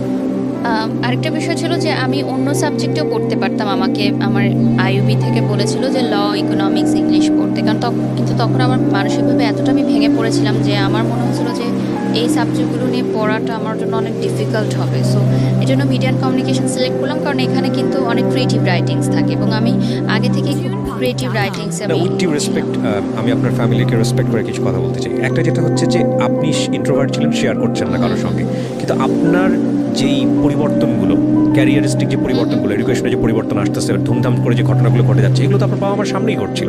তারা কেন স্টেপ নিচ্ছিল না? তারা কেন আপনার সঙ্গে বসে ফ্রি হচ্ছিল না যে বাবা তুমি শেয়ার করো আমার সঙ্গে কি হচ্ছে? এত ফ্রি না আমার ফ্যামিলি, কখনোই ছিল না এত free। That's your bad luck, definitely bad luck. Okay, চলেন তারপর কি হলো? বিয়ে হলো। তো বিয়ের পর আমাকে চিটাগং নিয়ে যাওয়া হয়, আমার শ্বশুরবাড়ি চিটাগং ছিল। তো আমি না এত ফাস্ট সব কিছু হয়েছে, আমি না বুঝতে পারিনি যে বিয়েটা কি জিনিস বা কি হয়েছে, আমার লাইফে কি চেঞ্জটা এসেছে। তো আমার প্রথম তখন আমার ফিল হয়েছে যে যখন আমার বাসার সামনে দিয়ে গাড়িটা চলে যাচ্ছে চিটাগংয়ের উদ্দেশ্যে, তখন আমার বুকে একটা মোচড় লাগে যে আমি তো আমার বাসায় ঢুকছি না, আমি কেন ওই গলিতে ঢুকছি না, আমি সোজা কেন চলে যাচ্ছি। মানে আমার মনে হচ্ছে যে আমি এটা কি করলাম। মানে তখন আমি ফার্স্ট বুঝতে পেরেছি যে আমার লাইফ চেঞ্জ হয়ে গেছে। তো চিটাগং যাওয়ার পর আমাদের ভালো সময় কাটে, কিন্তু একটা বিষয় যে তার পরিবার আমাকে কিন্তু মেনে নেয়নি কখনো। কিন্তু তার মানে আমার হাজব্যান্ডের ফ্যামিলি, মানে আমার শ্বশুরবাড়ি চেয়েছিল যে তাদের পছন্দের কোনো মেয়ের সাথেই তার বিয়েটা হোক, এবং তাদের ফ্যামিলিতে এরকম মানে প্রাইভেট ইউনিভার্সিটিতে পড়াশোনা করে, নাচ করে, হিজাব পরে না, এরকম মেয়ে আসলে তারা কখনোই মানে তাদের পছন্দনীয় ছিল না। তাদের পছন্দ ছিল যে এরকম ইন্টার পাস করা কোনো মেয়ে ঘরে থাকবে, ঘরে কাজ করবে, হিজাব পরবে, বোরখা পরবে, আরও 10টা ফ্যামিলি যেরকম চিন্তা করে মিডল ক্লাস ফ্যামিলি, তাদের পার্সপেক্টিভ থেকে ইটস ওকে। তো একটা সময় গিয়ে পর আমার শ্বশুরবাড়ি থেকে জানাজানি হলো যে আমি নাচের ক্লাস কন্টিনিউ করছি। তো সেখানে আমার জামাইকে বলা হলো যে নাচের ক্লাস কন্টিনিউ করতে পারবে। তো আমার হাজব্যান্ড বললো যে নাচ করা যাবে না, ক্লাসও করা যাবে না, তো বন্ধ, আমার নাচ ওখানেই শেষ। বলে আসলাম বাফায় যে আমি আর আসতে পারবো না স্যার ক্লাস থেকে। আমার গুরুজির কথা এখানে আমি স্মরণ করবো, শ্রদ্ধেয় আমিরুল মনি স্যার। উনি আমাকে যথেষ্ট সাপোর্ট করেছেন সব সময়, মানে একদম প্রথম থেকে। মানে নাচের জীবনটা আমার এতটা কষ্ট ছিল যে শেখার চেষ্টা থাকলেও আমার এত বাধা এসেছে যে আমি পরিপূর্ণভাবে শিক্ষাটা নিতে পারিনি নাচের ব্যাপারে। মানে অনেক কিছু এখনো আমি তাল লয়গুলো ক্যাচ করতে পারি না, বাধা হয়ে তো আমার শিক্ষাটা হয়েছে। তো আমার যখন নাচ নিয়ে বাসায় প্রবলেম হচ্ছিল, তখন কিন্তু আমাকে বাসা থেকে, মানে বিয়ের আগের কথা বলছি, আমি এটা অ্যাড করছি, যে তখন কিন্তু আমাকে অফ করে দেওয়া হয়েছিল নাচের প্রোগ্রামটা, অফ করে দেওয়া হয়েছিল নাচের ক্লাসটা। তখন আমি বাসায় না জানিয়ে নাচের ক্লাস করতে যেতাম, এবং আমার টিফিনের টাকা বাঁচিয়ে আমি বাফার 300 টাকা ছিল তখন বেতন, সে 300 টাকা দিতাম আমার, আমি না খেয়ে থাকতাম। টিফিনের জন্য আমাদের যে টাকাটা দিত ওটা আমি বাঁচিয়ে রাখতাম নাচের ক্লাসের বেতনটা দেওয়ার জন্য। তো আমি যখন আমার ইন্টার পরীক্ষার আগের কথা বলছি, যে এসএসসিতে আমার রেজাল্ট অনেক খারাপ হয় ওই রিলেশনশিপের কারণে। তো ইন্টার সেকেন্ড ইয়ারের আগে আমার ফ্যামিলি থেকে বলে যে নাচটা এখন অফ রাখো, কারণ তোমার সামনে বোর্ড পরীক্ষা। বাট তখন আমি নাচটা কন্টিনিউ রাখি, এবং আমি মানে কলেজ ড্রেস পরে আমি নাচের ক্লাসে যেতাম, মানে প্রাইভেট পড়ার নাম দিয়ে মিথ্যা কথা বলে যেতাম। তখন আমার গুরুজি আমাকে বলেছিলেন যে তুমি একদিন অনেক বড় কিছু করতে পারবা। মানে এত নাচ শেখার জন্য যে এতটা ইচ্ছা, এটা আসলে সবার মধ্যে দেখা যায় না। তো ওই সময় যখন আমার নাচটা বন্ধ হয়ে গেল, তখন আমার গুরুজি বললেন যে ঠিক আছে, সমস্যা নাই, বিয়ে হয়েছে, সংসার করো, পরে কখনো নাচ শেখা আবার শুরু করো, নাচ শেখার তো কোনো বয়সের শেষ নাই, বাট হাজব্যান্ড যেটা বলে সেটা শোনা উচিত। তো শেষ হয়ে গেল আমার নাচের লাইফ, শুধুমাত্র পড়াশোনা। তো একটা সময় গিয়ে দেখা গেল যে আমি অ্যাক্সিডেন্টলি কনসেপ্ট করি বিয়ের পর। তো কনসেপ্ট করার পর আমার মা বিয়ের আগেই বলে দিয়েছিল যে আমি বিয়ে দিচ্ছি তোমাকে, মানে আমার মেয়ের সাথে, কিন্তু আমার মেয়ের পড়াশোনায় কোনো হ্যাম্পার হওয়া যাবে না। যখন আমি দেখলাম যে আমি কনসেপ্ট করেছি অ্যাক্সিডেন্টলি, তখন আমার হাজব্যান্ড বললো যে এখন যদি আমি মানে কনসেপ্ট করি তাহলে তো আমার সেমিস্টারটা ড্রপ করবে, তার মানে আমার পড়াশোনা কিন্তু একদমই স্টপ হয়ে যাচ্ছে। তো উনি ডিসাইড করলেন যে আমরা বাচ্চাটা রাখবো, এটা আমার সিদ্ধান্ত ছিল না, কারণ ওই সময় আমি কিন্তু ইমোশনাল ছিলাম এবং আমি কিন্তু রাখতে চেয়েছিলাম কাজটা।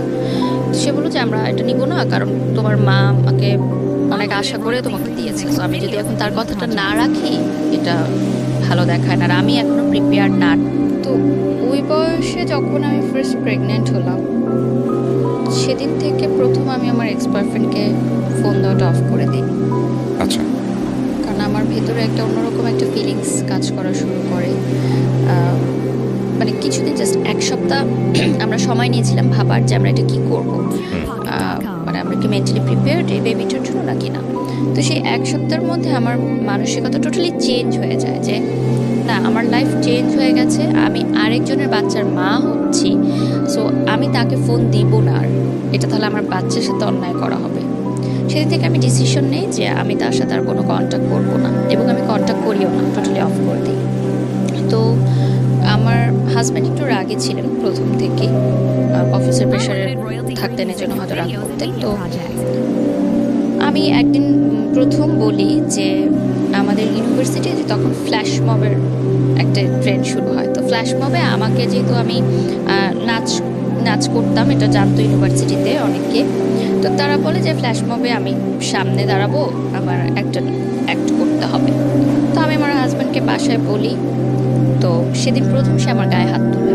এই নাচকে কেন্দ্র করে? হ্যাঁ, মানে গায়ে হাত তুলে যে নাচ মানা করার পরও কেন তুমি ভার্সিটিতে এটা জানালে, এবং তোমাকে কেন বললো ফ্ল্যাশ মবের জন্য, মানে তোমাকে বললো কেন, মানে আমি তো মানা করেছি।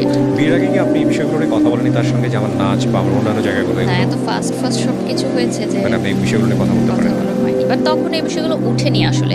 তার পরিবারে যাওয়ার পর আমি বুঝতে পেরেছি, বা তার পরিবার থেকে আমাকে বলেছে যে এরকম করা যাবে না। তো যেদিন ফ্ল্যাশ মবের রেকর্ডিং হয়, সবাই রেডি ছিল। তো আমার ফ্রেন্ডরা, আমার ইউনিভার্সিটির ফ্রেন্ডরা আমাকে সমানে ফোন দিচ্ছে যে তুই কই, সবাই তোর জন্য ওয়েট করছে। আমি বলছি আমি একটু অসুস্থ, আমি আসতে পারবো না, কারণ আমি এই ডোমেস্টিক ভায়োলেন্সের বিষয়গুলো আমি তো অবভিয়াসলি ইউনিভার্সিটির ফ্রেন্ডদেরকে তখন বলবো না। আমি বলে আমি অসুস্থ, আমি আসতে পারবো না। আমার ক্লাস ছিল এবং আমার মনে আছে আমার পরীক্ষাও ছিল, আমি অ্যাটেন্ড করিনি, শুধুমাত্র কারণ আমি অ্যাটেন্ড করলে আমাকে তো ফ্ল্যাশ মবে অ্যাটেন্ড করতে হবে এবং আমাকে বলতে তো হবে যে আমি কেন করছি না। সো আমি যাইনি ওই দিন ইউনিভার্সিটিতে। ওই দিন থেকে শুরু হয় আমার ডোমেস্টিক ভায়োলেন্সের যে বিষয়টা। তো এরপর থেকে আমার শ্বশুরবাড়ি থেকে নানানভাবে আমাকে বিভিন্ন কথাবার্তায় মানসিক নির্যাতন করা হতো, বিভিন্ন ছোটোখাটো কথাতেই। যে যেহেতু রান্না পারতাম না, আমি ট্রাই করতাম, বাট ওই বয়সটা তো অতটা আমি পারতাম না হয়তো, বা এত কিছু বুঝতাম না যে কার সামনে কী বলতে হবে বা কীরকম। তো এই বিষয়গুলো নিয়ে আমার শ্বশুরবাড়িতে অনেক কমপ্লেন ছিল আমার নামে। এবং বিয়ের প্রথম দিন সকালবেলা মিষ্টি জাতীয় কিছু মনে হয় বানাতে হয়, এটা আমার জানা ছিল না। করেন নাকি? সত্যি করতে হয়? হ্যাঁ, করতে হয় নাকি, হয়তো এটা দেশ ওয়াইজ হয়তো ডিফারেন্ট থাকে, চিটাগংয়ে হয়তো কোনো ইয়েতে, বা এটা তো অনেকের ফ্যামিলি ট্র্যাডিশন থাকে। তা আমি সেরকম যেহেতু কিছু করিনি, আমি এই জন্য হয়তো অনেক সময় কথা আমাকে বলে, মানে they are not happy with me. এবং তারা আমার ফ্যামিলি নিয়েও অতটা হ্যাপি ছিল না। একটা টাইমে তাদের ফ্যামিলি থেকে একজন বলে, আমি নাম মেনশন করবো না, যে এখানে কারণ আমি আমরা এখন পর্যন্ত মেনশন করিনি, রাইট? ইনলস থেকে একজন বলে যে আমার ফ্যামিলি থেকে তো তারা যে সম্পত্তি আছে আমার নামে বা কিছু যদি দেয়, তো সেটা দিয়ে তো আমার হাজব্যান্ড একটা বিজনেস করতে পারে, কেন সেটা দিচ্ছে না। মানে তারা চাইলেই তো তাদের জামাইকে অ্যাফোর্ড করতে পারে, যদিও আমার ফ্যামিলি মিডল ক্লাস ছিল, তারপরে যে সম্পত্তিগুলো থাকে জমা আসলে বিষয়টা। তো এই বিষয়টা আমি আমার ফ্যামিলিতে জানাই, এবং আমার ফ্যামিলি সেটা মানে বলে যে এটা তো ঠিক না যেটা তারা বলছে আমাকে। তো যাই হোক, এই টাইমের মধ্যে আমার হাজব্যান্ড ফার্স্ট স্ট্রোক করে। হ্যাঁ, মাইল্ড স্ট্রোক করে। এটা একটা মানে কাজের প্রেশারেই হতে পারে, বা ফ্যামিলির প্রেশারেও হতে পারে, আমার সাথে কোনো সমস্যার কারণে, মানে কোনো ঝামেলার কারণে। সুস্থ মানুষ ছিল, হঠাৎ রাতে মানে তার হাই প্রেশার ছিল অনেক, এটার কারণে হতো। তো ইউনাইটেড হসপিটালে তাকে নিয়ে যাওয়া, এবং সেদিন সে আমার বাসাতেই ছিল, মানে আমার মায়ের বাসাতেই ছিল। আমরা নিয়ে যাই তাকে হসপিটালে। তো আইসিইউতে সে ছিল 2 রাত। তো সেই বয়সে আসলে এত কিছু বুঝে ওঠার আগেই মানে এরকম ছিল যে সে বেঁচে ফিরবে কি না জানি না। আইসিইউতে গেলে যেটা হয় আর কি, কোনো স্ট্রোক করেছে সে খুব ভালোভাবে।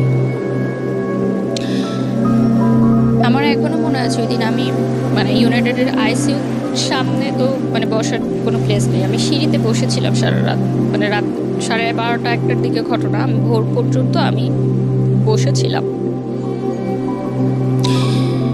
এবং মানে আমি জানি না যে কি হবে, এবং আমার তখন ফার্স্ট টাইম মনে হয়েছে যে আমার লাইফটা কিরকম হওয়ার কথা ছিল।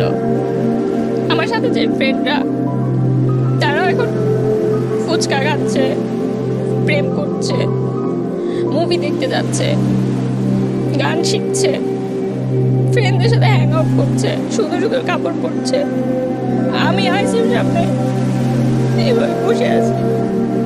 এটা তো আমার লাইফ হওয়ার কথা ছিল না, আমি তো আমার লাইফটা কিভাবে দেখতে চাইনি, এবং সেটা আমার ভুলের জন্যই। কিন্তু আমি কিন্তু কাউকে ব্লেম করতে পারবো না যেটা তাদের ভুলের জন্য। আমার লাইফ কিন্তু আজকে আমার ভুলের জন্যই এমন।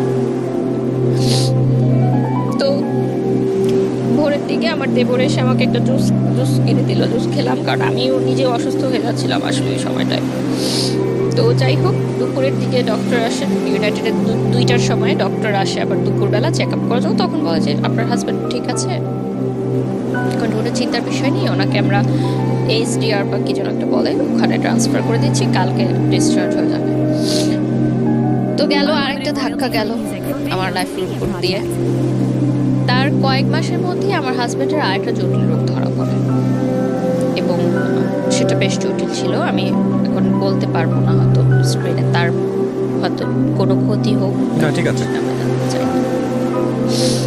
সেটার কারণে তার খাবার দাবার অনেক রেস্ট্রিক্টেড হয়ে যায়, এবং এটা বাই জেনারেশন ছিল এই রোগটা। তো দেখা যায় যে খুব পরিমিত হয়ে যায় তার লাইফস্টাইলটা, এবং একটা অপারেশন হয়, মেজর অপারেশনের পর তার বেশ কয়েকদিন বেড রেস্টে থাকতে হয়। তো তখন কিন্তু একটা ডিস্টেন্স ক্রিয়েট হয়, মানে হাজব্যান্ড ওয়াইফের যে রিলেশনটা থাকে সেটার ব্যাপারে ডিস্টেন্স ক্রিয়েট হয়। প্রায় 1 বছরের মতো ছিল সেটা, 1 ইয়ার। এবং এমনও ছিল না যে এর আগেও খুব বেশি মানে ভালো ছিল, সুখকর ছিল ওই লাইফটা। তারপরও 1 বছরের ডিস্টেন্সে আমার মনে হয় যে অনেক কিছু চেঞ্জ হয়, কারণ একটা হাজব্যান্ড এটা খুবই ইম্পর্টেন্ট। তো ইভেন যদি বন্ডেজটা না থাকে, হ্যাঁ, আমি একটা মানুষের সঙ্গে স্টে করতেছি, একই বিছানায় ঘুমাচ্ছি, না হোয়াট ফর রিজনটা কি? আপনি যদি একটা মানুষের সঙ্গে স্টে করেন, ওই মানুষটার পারপাস আপনি সার্ভ করতেছেন, ইটস আ রিলেশনশিপ। লাইক সে আপনার কিন্তু সম্পর্কের জায়গা থেকে হাজব্যান্ড, কিন্তু এই মানুষটার আপনি পারপাসই ছিল এই মানুষের কাছে আসা যে আমি এক ধরনের রিমেডি চাই আমার পাস্ট লাইফে। ইট ইজ নট মানে অ্যাকচুয়ালি কাজ করতেছে না। সেকেন্ড হচ্ছে যে ওখানে গিয়েও আপনি আপনার জায়গা থেকে যেটা চেয়েছিলেন সেভাবে হচ্ছে না, হ্যাপি না। থার্ডলি হলো যে সম্পর্কের জায়গাটা, স্বামী স্ত্রী যে সম্পর্কের জায়গাটা, ইট ইজ নট সাউন্ড। এখন সব কিছু মিলায়ে দ্য এম ইজ 0, মানে আলটিমেটলি নেক্সট ডে ইজ 0। তাহলে আমি এই মানুষের সঙ্গে স্টে কেন করছি? মানে তাকে তো ভালোবাসি না। সো দেখেন সম্পর্কটা কতটা জটিল জায়গায় চলে গেছে। তারপরে মানে সেই সময় আমার মনে হয়েছে যে that was a wrong decision, যে আমার এই বয়সে বিয়ে করলাম একজনকে ভুলার জন্য আরেকজনের নির্ভরশীল হলাম, এবং তাকেও আমি ভালোবাসতে পারছি না। তো আপনি যখন এই রিলেশন মানে হাজব্যান্ড থাকা অবস্থায় আপনার এক্স বয়ফ্রেন্ডকে ফোন দিচ্ছিলেন, এক্স বয়ফ্রেন্ড তো আপনার জায়গা থেকে আমি বলতে পারি না, কারণ তখন আপনি তাকে লাভ করে চলেছেন, বাট তার জায়গা থেকে কি সেটাও আমরা জানি না। সো ও কি বলতো, ও কি বলতো যে তুমি সংসার করো ঠিক মতো, বা ও বলতো না যে ব্যাক করো? কখনোই না। তখন ওর সাথে ওই মেয়েটার সম্পর্ক কি কেমন চলছিল? একটা টুইস্ট আছে, যে মেয়েটার কারণে আমাকে ছেড়ে গেছিল, আমার বিয়ের পরই সেই মেয়েটা একটা প্রবাসী ছেলেকে বিয়ে করে মানে বিদেশে চলে যায়। তারপরেও এই ছেলেটা আপনার বিয়ের পরে আপনাকে আর কোনো প্রকার মানে সে কখনো কল করতো না? তার জায়গাতে সে কিন্তু আমার কাছে কিন্তু কষ্ট পেয়েছে। হ্যাঁ, কষ্ট পেয়েছে, কিন্তু আপনার ধরেন এই কষ্টের জায়গাটা থেকে কিছুটা রেমেডি চাইলে আপনাকে নক দিতে পারতো, নিতে পারতো, কিন্তু সে সেটা নেয়নি। আর তখনও কিন্তু আমি উইক ছিলাম ইমোশনালি তার জন্য, বাট সে চেয়েছে যে আমার সংসারটা নষ্ট না হোক। অনেক শেখার আছে আজকের এই গল্প থেকে, বিলিভ মি। বলেন তারপরে যেটা হয় যে ওই বয়সটায় না এত কিছু আমি বুঝতাম না যে হার্টের পেশেন্টকে কিভাবে ট্রিট করতে হয়, বা এই ধরনের জটিল রোগের পেশেন্টকে কিভাবে ট্রিট করতে হয়। তো যাই হোক, তারপর একটা সময় সিদ্ধান্ত হলো যে আমরা আলাদা থাকবো, মানে আমার ভাসুরের বাসায় একসাথে না থেকে আমরা আলাদা থাকবো, কারণ ওখানে রুমেরও সংকট ছিল এবং তার ছেলেমেয়েরা বড় হয়ে যাচ্ছিল। আমার হাজব্যান্ডের এরকম প্রবলেম ছিল, জটিল রোগ ছিল। তো আমরা চেঞ্জ করে নতুন বাসা নিব। তখন আমার হাজব্যান্ড বলে যে একা কোনো বাসায় তোমাকে রেখে আমি মানে অফিসে যাব, সেটা আমার জন্য টেনশন হয়। তো আমার মায়ের বাড়িতেই আমরা একটা ফ্ল্যাটে ভাড়া থাকতাম, বাট আমার মা বাবা কখনোই সে ভাড়াটা নেননি। মানে এলাকার মানুষ হয়তো বুঝতো যে ঘর জামাই, কিন্তু আসলে সেইটা না। আমার মা নিতেন না, কারণ মা জানতেন যে খুবই লিমিটেড আয় তার, সো এখানে ভাড়াটা কিভাবে নিবে, আমারই তো সন্তান থাকছে। বাট আমার রান্না আলাদা হতো এবং মা আমার পার্সোনাল লাইফে কোনো ইন্টারফেয়ার করতো না। মানে আমি আমার সংসার একদম টোটালি আলাদাই করতাম, আমার মা আমার মার মতো ছিল। তো ডোমেস্টিক ভায়োলেন্স কিন্তু কন্টিনিউ তখনও। সে একটু সন্দেহপ্রবণ ছিল। মানে আমি যে ইউনিভার্সিটিতে যেতাম, আমার মানে ছেলে বন্ধু ছিল না, কিন্তু আমার গ্রুপ স্টাডিজের কারণে প্রাইভেট ইউনিভার্সিটি যেটা হয় যে গ্রুপ করে দেওয়া হয় এবং আমাদের কিন্তু কন্ট্যাক্ট করতে হয় ফেসবুকে বা থ্রুতে। পড়াশোনার কাজেও কিছু ছেলেদের সাথে আমার কথা বলতে হয়, সেটাও তার অতটা পছন্দ ছিল না। আমার শ্বশুরবাড়িরও পছন্দ ছিল না যে আমার ছেলেদের সাথে পরিচয় থাকে। তো ওই যে আমার বয়ফ্রেন্ডের একটা বেস্ট ফ্রেন্ড ছিল, যার কথা বলছিলাম, তার সাথে কিন্তু আমার কন্টিনিউ সম্পর্ক, কারণ সে আমাকে একটা সময় হেল্প করেছে ইনফরমেশনগুলো দিয়ে। সো তার প্রতি কিন্তু আমি কৃতজ্ঞ। তো সে মালয়েশিয়াতে পড়াশোনা করতে চলে যায় হায়ার স্টাডির জন্য, গ্র্যাজুয়েশনের জন্য। তো সে এত বছর পর মালয়েশিয়া থেকে যখন ব্যাক করে, সে বলে যে আমরা চলো দেখা করি। তাকে আমি জাস্ট ভাই ডাকতাম এবং সে আমাকে ছোটো বোনের মতোই করতো। তো তার সাথে দেখা হয় এত বছর পর, মনে হয় যে আমি মন খুলে কথা বলতে পারছি, আমার কথাগুলো বলতে পারছি। যদি আমার কোনো ফ্রেন্ড ছিল না, আমি বারবার এই কথাটা মেনশন করছি যে ফ্রেন্ড থাকলে হয়তো আমি অনেক কিছু শেয়ার করতে পারতাম এবং অনেক ভুলগুলো আমি শুধরাতে পারতাম। সেটা আমি প্রচুর ইন্ট্রোভার্ট ছিলাম এবং কলেজ চেঞ্জ হওয়ার কারণে আর আমার সব ফ্রেন্ডরা ইডেনে ভর্তি হয়, আইইউবিতে কেউ ভর্তি হয় না। সো নতুন পরিবেশের কারণে ওটা ফ্রেন্ডশিপ প্রথমে গড়ে ওঠেনি। তো তারপর যেটা হয় যে আমার শ্বশুরবাড়ি থেকে বলে যে আমি প্রাইভেট ইউনিভার্সিটিতে পড়তে পারবো না, পড়লে আমাকে কোনো সরকারি কলেজে পড়তে হবে। না, কিন্তু আড্ডার জায়গায় ছিলেন আপনি, ছেলেটার সঙ্গে আপনি আড্ডা দিবেন, হ্যাঁ ওটা বলছি। তো এই কথাগুলো আমি তাকে বলি যে আমার শ্বশুরবাড়ি থেকে আমার নাচ বন্ধ করে দিয়েছে, এখন আমার পড়াশোনা নিয়েও প্রবলেম করছে। তো ভাইয়া সবসময় বলে যে না, এখন তোমার বিয়ে হয়ে গেছে, এখন তোমাকে অনেক কিছু মেনে চলতে হবে, তুমি এভাবেই চলো। দেখো শ্বশুরবাড়ি যেভাবে বলে অ্যাডজাস্ট করে চলো, অ্যাডজাস্ট করেই চলতে হয়, সব মেয়েদেরই এভাবে চলতে হয়। উনি সবসময় আমাকে বোঝাতো। তো উনি আমাকে কিছু চকলেট দেয়, মানে বিদেশ থেকে আসলে তো চকলেটই গিফট নিয়ে আসে। তো আমি যখন বাসায় এসে আমার হাজব্যান্ডকে বলি যে উনি এসেছিল আমাকে চকলেট গিফট করেছে, তখন ওই যে ডোমেস্টিক ভায়োলেন্স শিকার হই আমি। তো এটা না আমার কাছে মনে হচ্ছিল যে এটা কেন হচ্ছে, এটা তো আসলে হওয়ার না। বাবা আপনার গায়ে হাত তুলতে কখনো? ওই যে প্রেম করার কারণে তুলেছে, এছাড়া কখনো তুলতেন। আমার বাবা কখনো তুলেননি, মা তুলতেন। সেটা কিন্তু আমার দোষে, ঠিক আছে, বাট ওরকম না। কিন্তু পরবর্তীতে কিন্তু সন্তান কিন্তু সন্তানই, সবাই ছোটবেলায় মার খেয়েছে বাবা মার হাতে, ওইটা কিন্তু ডোমেস্টিক ভায়োলেন্সের পর্যায়ে পড়ে না। যদি না এক্সট্রিম হয় তখন আমরা সেটাকে। কিন্তু কজ কি ছিল? মানে আপনার সঙ্গে দেখা করেছেন এই কারণে? হ্যাঁ দেখা করেছি, এই জন্য সন্দেহ করতাম, সন্দেহপ্রবণ ছিল। কারণ আমি ছোট ছিলাম তার চেয়ে বয়সে, এই জন্য হয়তো। এবং আমার তখন ফেসবুকে প্রচুর ছেলেরা আমাকে নক দিত, কারণ আমাকে দেখে বোঝা যেত না যে আমি ম্যারিড। এবং ইউনিভার্সিটিতেও ছেলেরা নক দিত, কারণ ওই বয়সটায় আসলে আমি যে ম্যারিড ওরকম একটা লুকও আমার ছিল না আসলে যে আমি ম্যারিড। তো সব দিক থেকে সমস্যা বলছিল যে আমি পড়াশোনা করতে পারবো না, আমি ইউনিভার্সিটি যেতে পারবো না, কারণ ইউনিভার্সিটি গেলেই আমি দেখা যাবে বাইরে যাচ্ছি। মানে আপনার বাড়িতে বসেই এই ঘটনা? কিন্তু আমার মা বাবা বা ফ্যামিলিকে আমি কখনো এগুলো বুঝতে দিইনি, মানে এই জায়গাগুলোতে ইন্টারফেয়ার করতে দেননি যে আমার সংসারের জীবনে। ওই যে প্রেগন্যান্সির ব্যাপারটাও কিন্তু আমার বাসায় এখনো জানে না। আমি বলবো যে মানসিকভাবেও অনেক আমাকে হ্যারাস করা হতো। আমার শ্বশুরবাড়ির লোকজনদের নানান মন্তব্যে আমি প্রচুর কষ্ট পেতাম মানসিকভাবে। সেই কথাগুলো আমি এখন হয়তো বলবো না, কারণ তাদের একটা সোশ্যাল স্ট্যাটাস আছে, বাট খুবই কষ্টদায়ক। অ্যাকচুয়ালি বোথ সাইড থেকে বিষয়টা ম্যাচ ছিল না।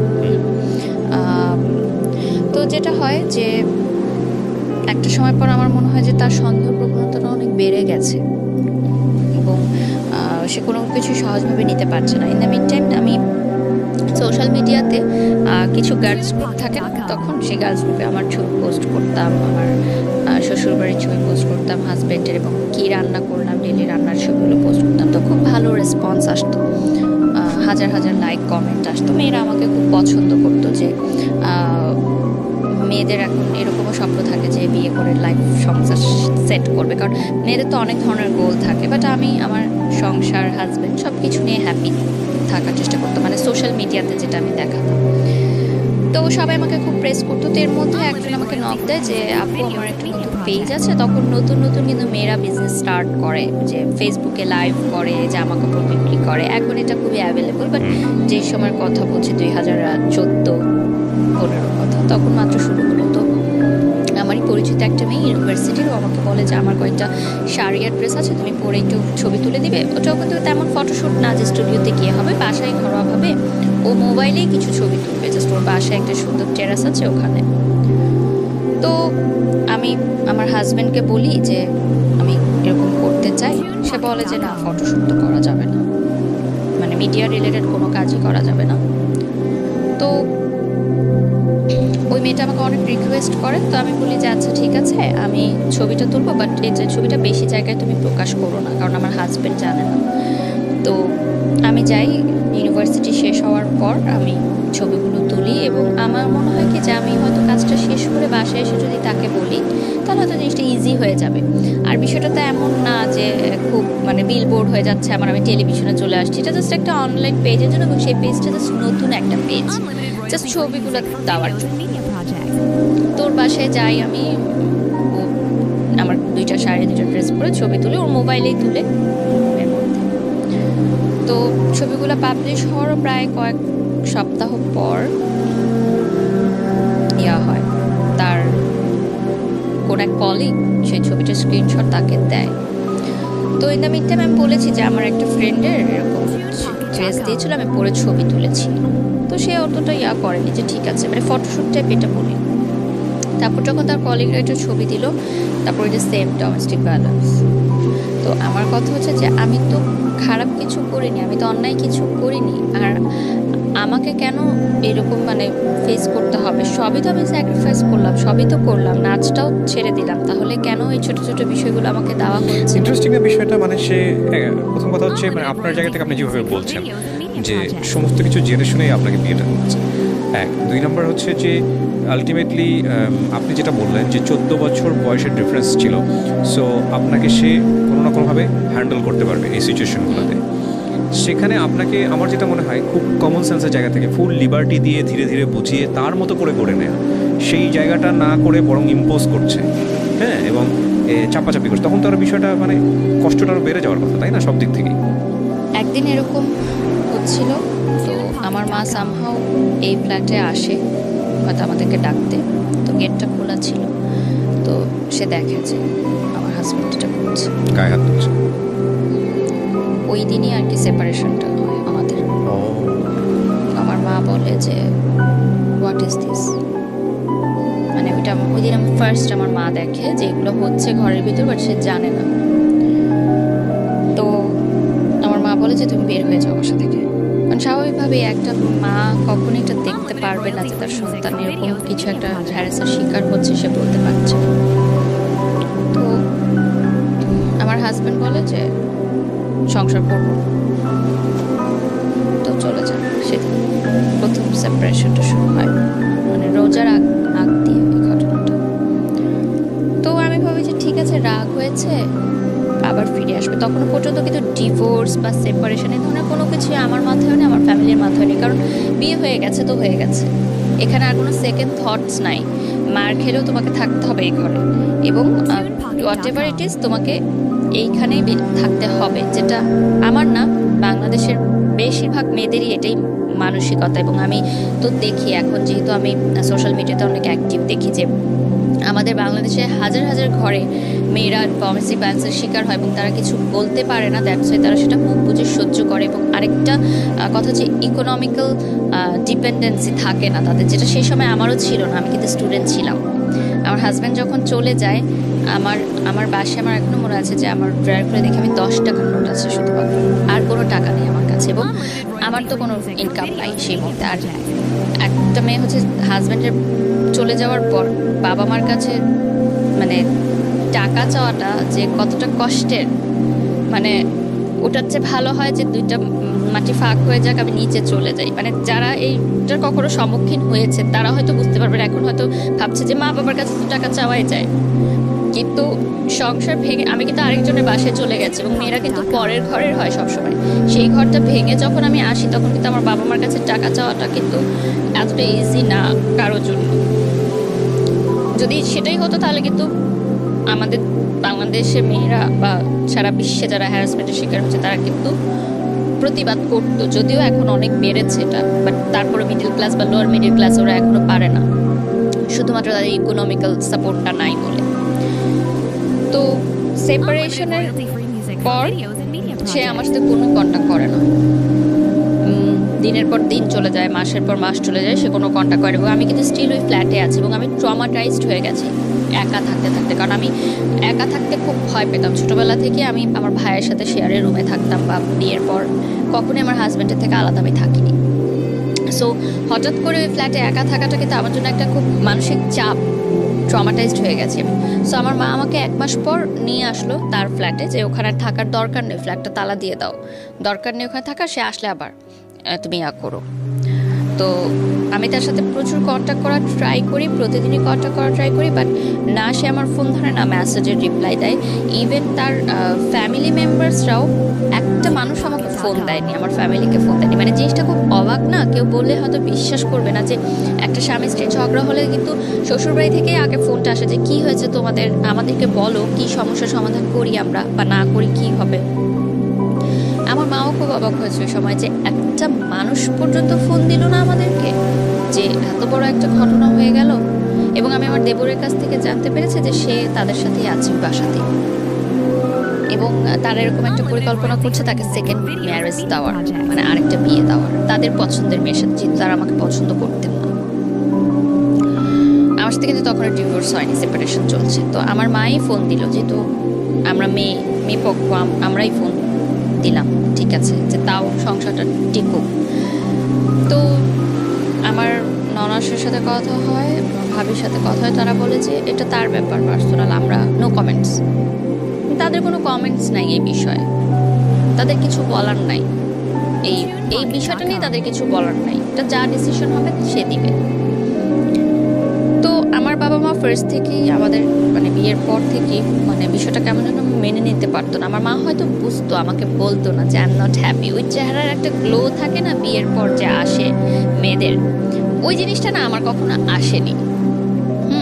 তো আমার মা সামহাও বুঝতে পারতো যে I am not happy, but সে আমাকে কখনো ডাইরেক্ট হয়তো প্রশ্ন করতো না। শুধু একদিনই প্রশ্ন করেছিল যে আমি অনেকদিন পর শ্বশুরবাড়ি থেকে এসেছিলাম, আমার মানে পুরো আমি কালো হয়ে গেছিলাম। তখন আমার মা জিজ্ঞাসা করেছিল যে তুমি রোদ্রে কোথাও যাও যে এত কালো হলো। তা আমি বলছিলাম যে আমার কাপড়গুলো আমি রোদে দিতে চাই, মানে বালতি ভরে কাপড় রোদে দিতে যেতাম। তো কড়া রোদের কারণে আমার স্কিন পুড়ে যেত, আমার আবার সান লাগলে তাড়াতাড়ি স্কিন পুড়ে যেত। তো তখন আমার মা জাস্ট একটি কথা বলেছিল যে আমি চাইনি আমার মেয়ের জীবনটা এরকম হোক। মানে এই জন্য তো সে আমাকে পড়াশোনা শেখায়নি আসলে। হ্যাঁ, অবভিয়াসলি উইথ ডিউ রেসপেক্ট, বাসার কাজ যারা করে ইটস ওকে, বাট শুধুমাত্রই যে এইটাই হবে আমার জীবন সেটা সে কখনো চায়। যেহেতু সে একজন কলেজের প্রফেসর, একটি স্বনামধন্য কলেজের প্রফেসর, আমার বাবা বুয়েট থেকে পাশ করা আর্কিটেক্ট।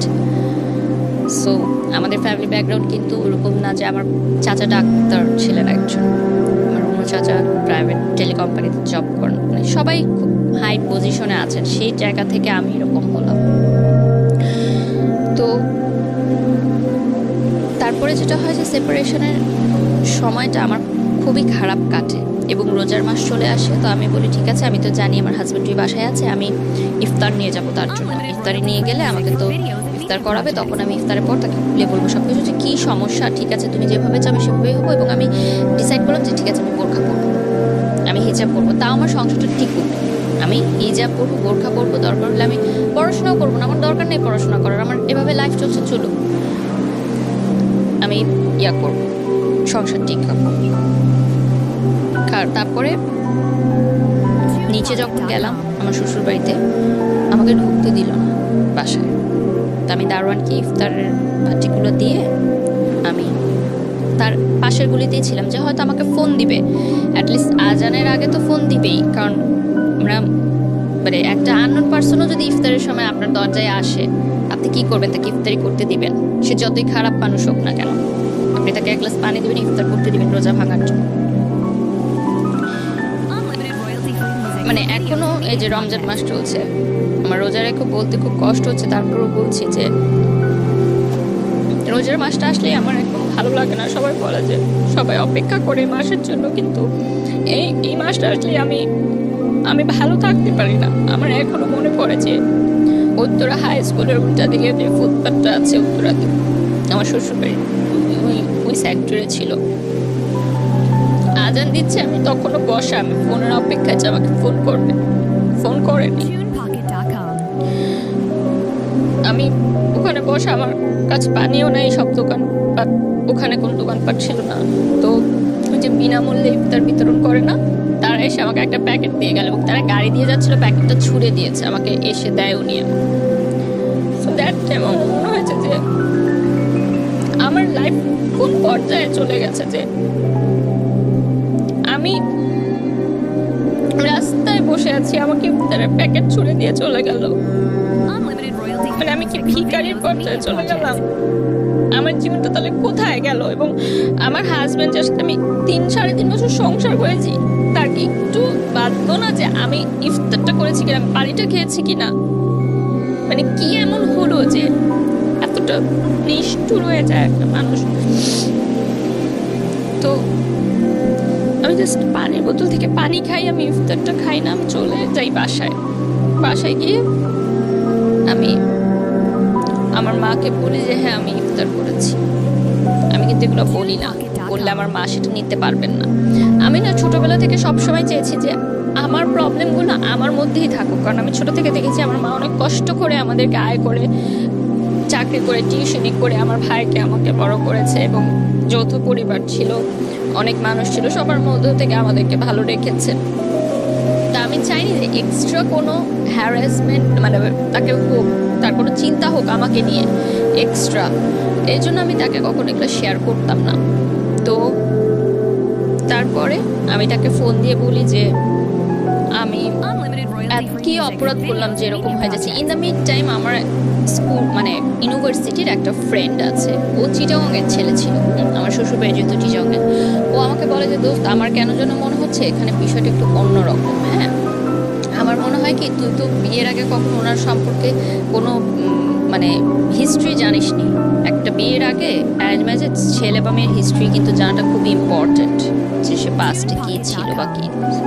সে ফুল পড়াশোনা চিটাগংয়ে করেছে, তারপর ঢাকায় এসে সে চাকরি করতো। সে আমাকে বলে যে আচ্ছা তুই আমাকে একটু ওনার ইউনিভার্সিটির ঠিকানাটা দে, আমি ওই ব্যাচের যে ছেলে মেয়েরা ছিল তাদের কাছ থেকে একটু ইনফরমেশন নিই যে আসলে সে কেমন মানুষ ছিল, মানে হঠাৎ কী এমন হলো এরকম। একটা অবাক ঘটনা আমি জানতে পারি যে তার আগেও একটা বিয়ে হয়েছিল, মানে এটা তার সেকেন্ড ম্যারেজ ছিল, যেটা সে আমার কাছে গোপন করেছিল। এবং ওই ইউনিভার্সিটিতে ওই ব্যাচের সবাই এটা জানে, এবং চিটাগংয়ে তাকে সবাই জানতো যে সে ম্যারিড, ওই মেয়েটার কথা। এবং ওই মেয়েটার কথা আমিও জানতাম। সে আমাকে বলছিল যে তার এক্স গার্লফ্রেন্ড, তার সাথে জাস্ট প্রেম ছিল ইউনিভার্সিটি লাইফে, সেটা পরে ভেঙে গেছে, কিন্তু সেটা যে বিয়ে পর্যন্ত গড়িয়েছে সেটা আমাকে কিন্তু সে বলেনি। এটা আপনি শুনলেন চারপাশ থেকে, কিন্তু প্রমাণ কি পেলেন? প্রমাণ আসলে কি, আমার মাকে যখন আমি এই ঘটনাগুলো বললাম, এবং আমার ওই ফ্রেন্ডও এসে বললো যে আন্টি আমি এগুলো ইনফরমেশন পেয়েছি তার কাছ থেকে। এবং আমাকে যে মেয়েটার নাম বলেছিল, আমি কিন্তু ওই ফ্রেন্ডকে নামটা বলিনি, যে বলছি তুই জাস্ট ইনফরমেশন নে। ও ইনফরমেশনটা নিয়ে কিন্তু সেম নামটাই আমাকে বললো। তখন কিন্তু আমি যোগসূত্রটা মিলেছি যে ঠিক আছে, কারণ আমি নামটা তাকে ইচ্ছা করে বলিনি, যে আমি জানতে চেয়েছি যে সেদিক থেকে কি খবরটা আসে। ওরা যেহেতু চিটাগংয়ে স্থানীয় ছিল, তো চেনা জানা ছিল ওর। তো আমার ননাসকে ফোন করে যখন আমার মা বললেন যে এরকম একটা ঘটনা শুনলাম, চিটাগংয়ে লোকে মুখে মানুষ বলছে, সে এত উত্তেজিত হয়ে গেল আমার মার সাথে, এবং মানে এত বাজে ব্যবহার করলো, আমার মা টোটালি অবাক হয়ে গেল। সে বললো যে আচ্ছা, আমার মেয়ের নামে যদি আজকে কেউ কোনো কথা বলতো, আমি কিন্তু হেসে ঠান্ডা মাথায় কথাটা উড়িয়ে দিতাম। আপনি যেহেতু উত্তেজিত হয়ে গেলেন, সেটা থেকে আমি আপনার উত্তরটা পেয়ে গেছি যে এই ঘটনাটা সত্য না মিথ্যা। এবং তার 5 মিনিটের মধ্যে আমার হাজব্যান্ড আমাকে ফোন করে, তুমি পাগল হয়ে গেছো, এই সেই অনেক নানান কথা বলে, যে আমার নামে তুমি মিথ্যা কথা রটাচ্ছ। যাই হোক, বলার পরে আমি তাকে বলি যে ঠিক আছে, তুমি ইয়া করো, মানে সেপারেশনের 1 মাস পরের ঘটনা বলছি। 1 মাসের মধ্যে কিন্তু এগুলো হয়েছে যে রোজার মাস। তো তখনও রোজা কন্টিনিউ, তো আমি খুব কম খাওয়া দাওয়া করতাম। এর মধ্যে আমি মানে মনে হয়েছে আমার যে আমি আবার কনসিভ করেছি। তো আমি তাকে যখন বলি, এটা দেখা হয়, আমি তাকে বলি যে আপনার সাথে আমার কিছু জরুরি কথা আছে, আমি আপনি করে বলতেন আমি একটু আপনার সাথে দেখা করতে চাই। তো ওই যে বলতাম যে হাজব্যান্ড ওয়াইফের যে সম্পর্কটা, ওটা প্রায় ছিল না বললেই চলে, বাট একদমই টোটালি ছিল না সেটা তো না। তো কনসেপ্ট যখন আমি করি তখন আমি চিন্তা করি যে এটা আমার মনে হয় আমার হাজব্যান্ডকে জানানো দরকার, যে মানে ডাউট করছি, তখন শিওর না। তো সে আমাকে এত মানে খারাপ একটা কথা বলে যে মানে সে আমাকে বলে যে এই বাচ্চাটা আমার না, এটা হয়তো অন্য কারো। মানে ওই কথাটা আমাকে এতটা হিট করে, সেই মুহূর্তে আমি ডিসিশন নেই যে আমি এই সংসারটা করবো না। তার আগ মুহূর্ত পর্যন্ত কিন্তু আমি ডিসিশনটা নিইনি, কিন্তু আমার মনে হয়েছে যে আমার চরিত্র নিয়ে যখন সে কথা বলেছে, তার মানে সে আমাকে ওরকমই মনে করে।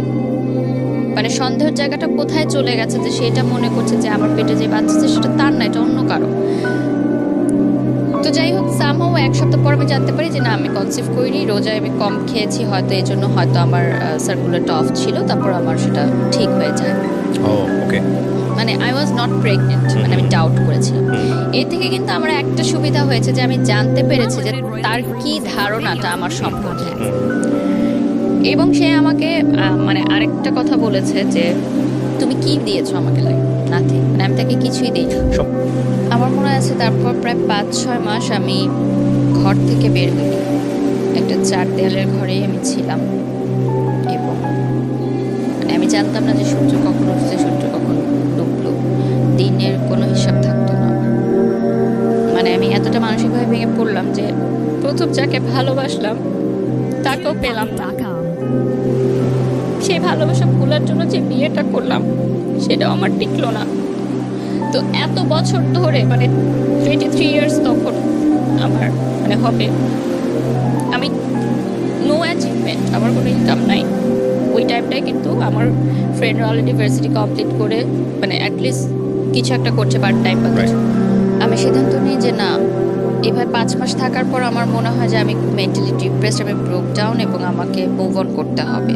আমার যে মালয়েশিয়াতে যে আমার ভাইয়া ছিলেন, উনি আমাকে বললেন যে, এবং আমার ফ্যামিলি থেকেও বললেন যে তুমি বিদেশে চলে যাও পড়াশোনা করতে, it will be better for মানে মাস্টার্স করতে।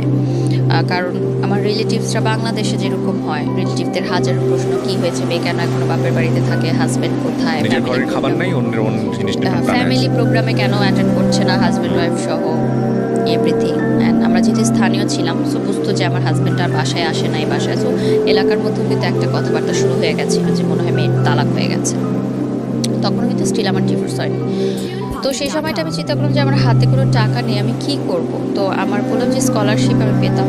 তো আমার লাস্ট স্কলারশিপে যে টাকাটা আমাকে 3,500 করে টাকা দেওয়া হতো বোর্ড থেকে, সেই টাকাটা আমি তুললাম। তোলার পর আমি মনে করলাম যে আমি, আমার মাই বললো আমার ফ্যামিলি থেকে যে নাচের ক্লাসটা আবার কন্টিনিউ করতে। এটা কি মানে তখনও ডিভোর্স হয়নি? না, সেপারেশন। ওকে। কারণ এভাবে ঘরে থাকলে তো আমি পাগল হয়ে যাব। আর তখন আমার ভার্সিটি কিন্তু সেমিস্টার শেষ, জাস্ট থিসিস পেপার বাকি, ওটা কিন্তু বাসায় বসেই করতে হচ্ছে আমার। তো নাচের ক্লাস কন্টিনিউ শুরু করলাম। শুরু করার পর তখন আর্নিংটাই আমার কাছে মেইন ছিল। তো বিদেশে যাব পড়ালেখা করতে, এরকম একটা প্রিপারেশন নিলাম। মালয়েশিয়াতে যাব, স্টুডেন্ট ভিসা প্রসেসিং করতে বেশ কিছু টাইম লাগে। সেই টাইমের মধ্যে আমি নাচটা শুরু করি আবার, এবং ফটোশ্যুটও শুরু করি। যে কাজগুলো আমি এর আগে না করে দিয়েছিলাম সেগুলো শুরু করি। একটা কথা এখানে মেনশন করা জরুরি যে সেই সময় মিডিয়ায় কাজ করাটা ইম্পর্টেন্ট ছিল না, আমার জন্য ইম্পর্টেন্ট ছিল টাকাটা। আমার চলতে হবে, আমার টাকাটা লাগবে। এবং আমি স্টুডেন্ট ভিসার জন্য যেই সব প্রিপারেশনের খরচ লাগছে, যাওয়া আসা বা টুকটাক যে খরচ, ওগুলো চাচ্ছিলাম যে আমি দিই। বড় অঙ্কের টাকাটা আমার পরিবার থেকেই দেওয়া হয়েছে, আমার মা যথেষ্ট সহযোগিতা করেছে সেদিক থেকে। তো আমার সেই সময় আমি এমনও দিন গেছে যে 500 টাকার জন্য আমি নাচ করেছি, আমি 1000 টাকার জন্য 20টা শাড়ি পরেছি। মানে that time quality was not a matter, work was not a matter, remuneration was just a number for me.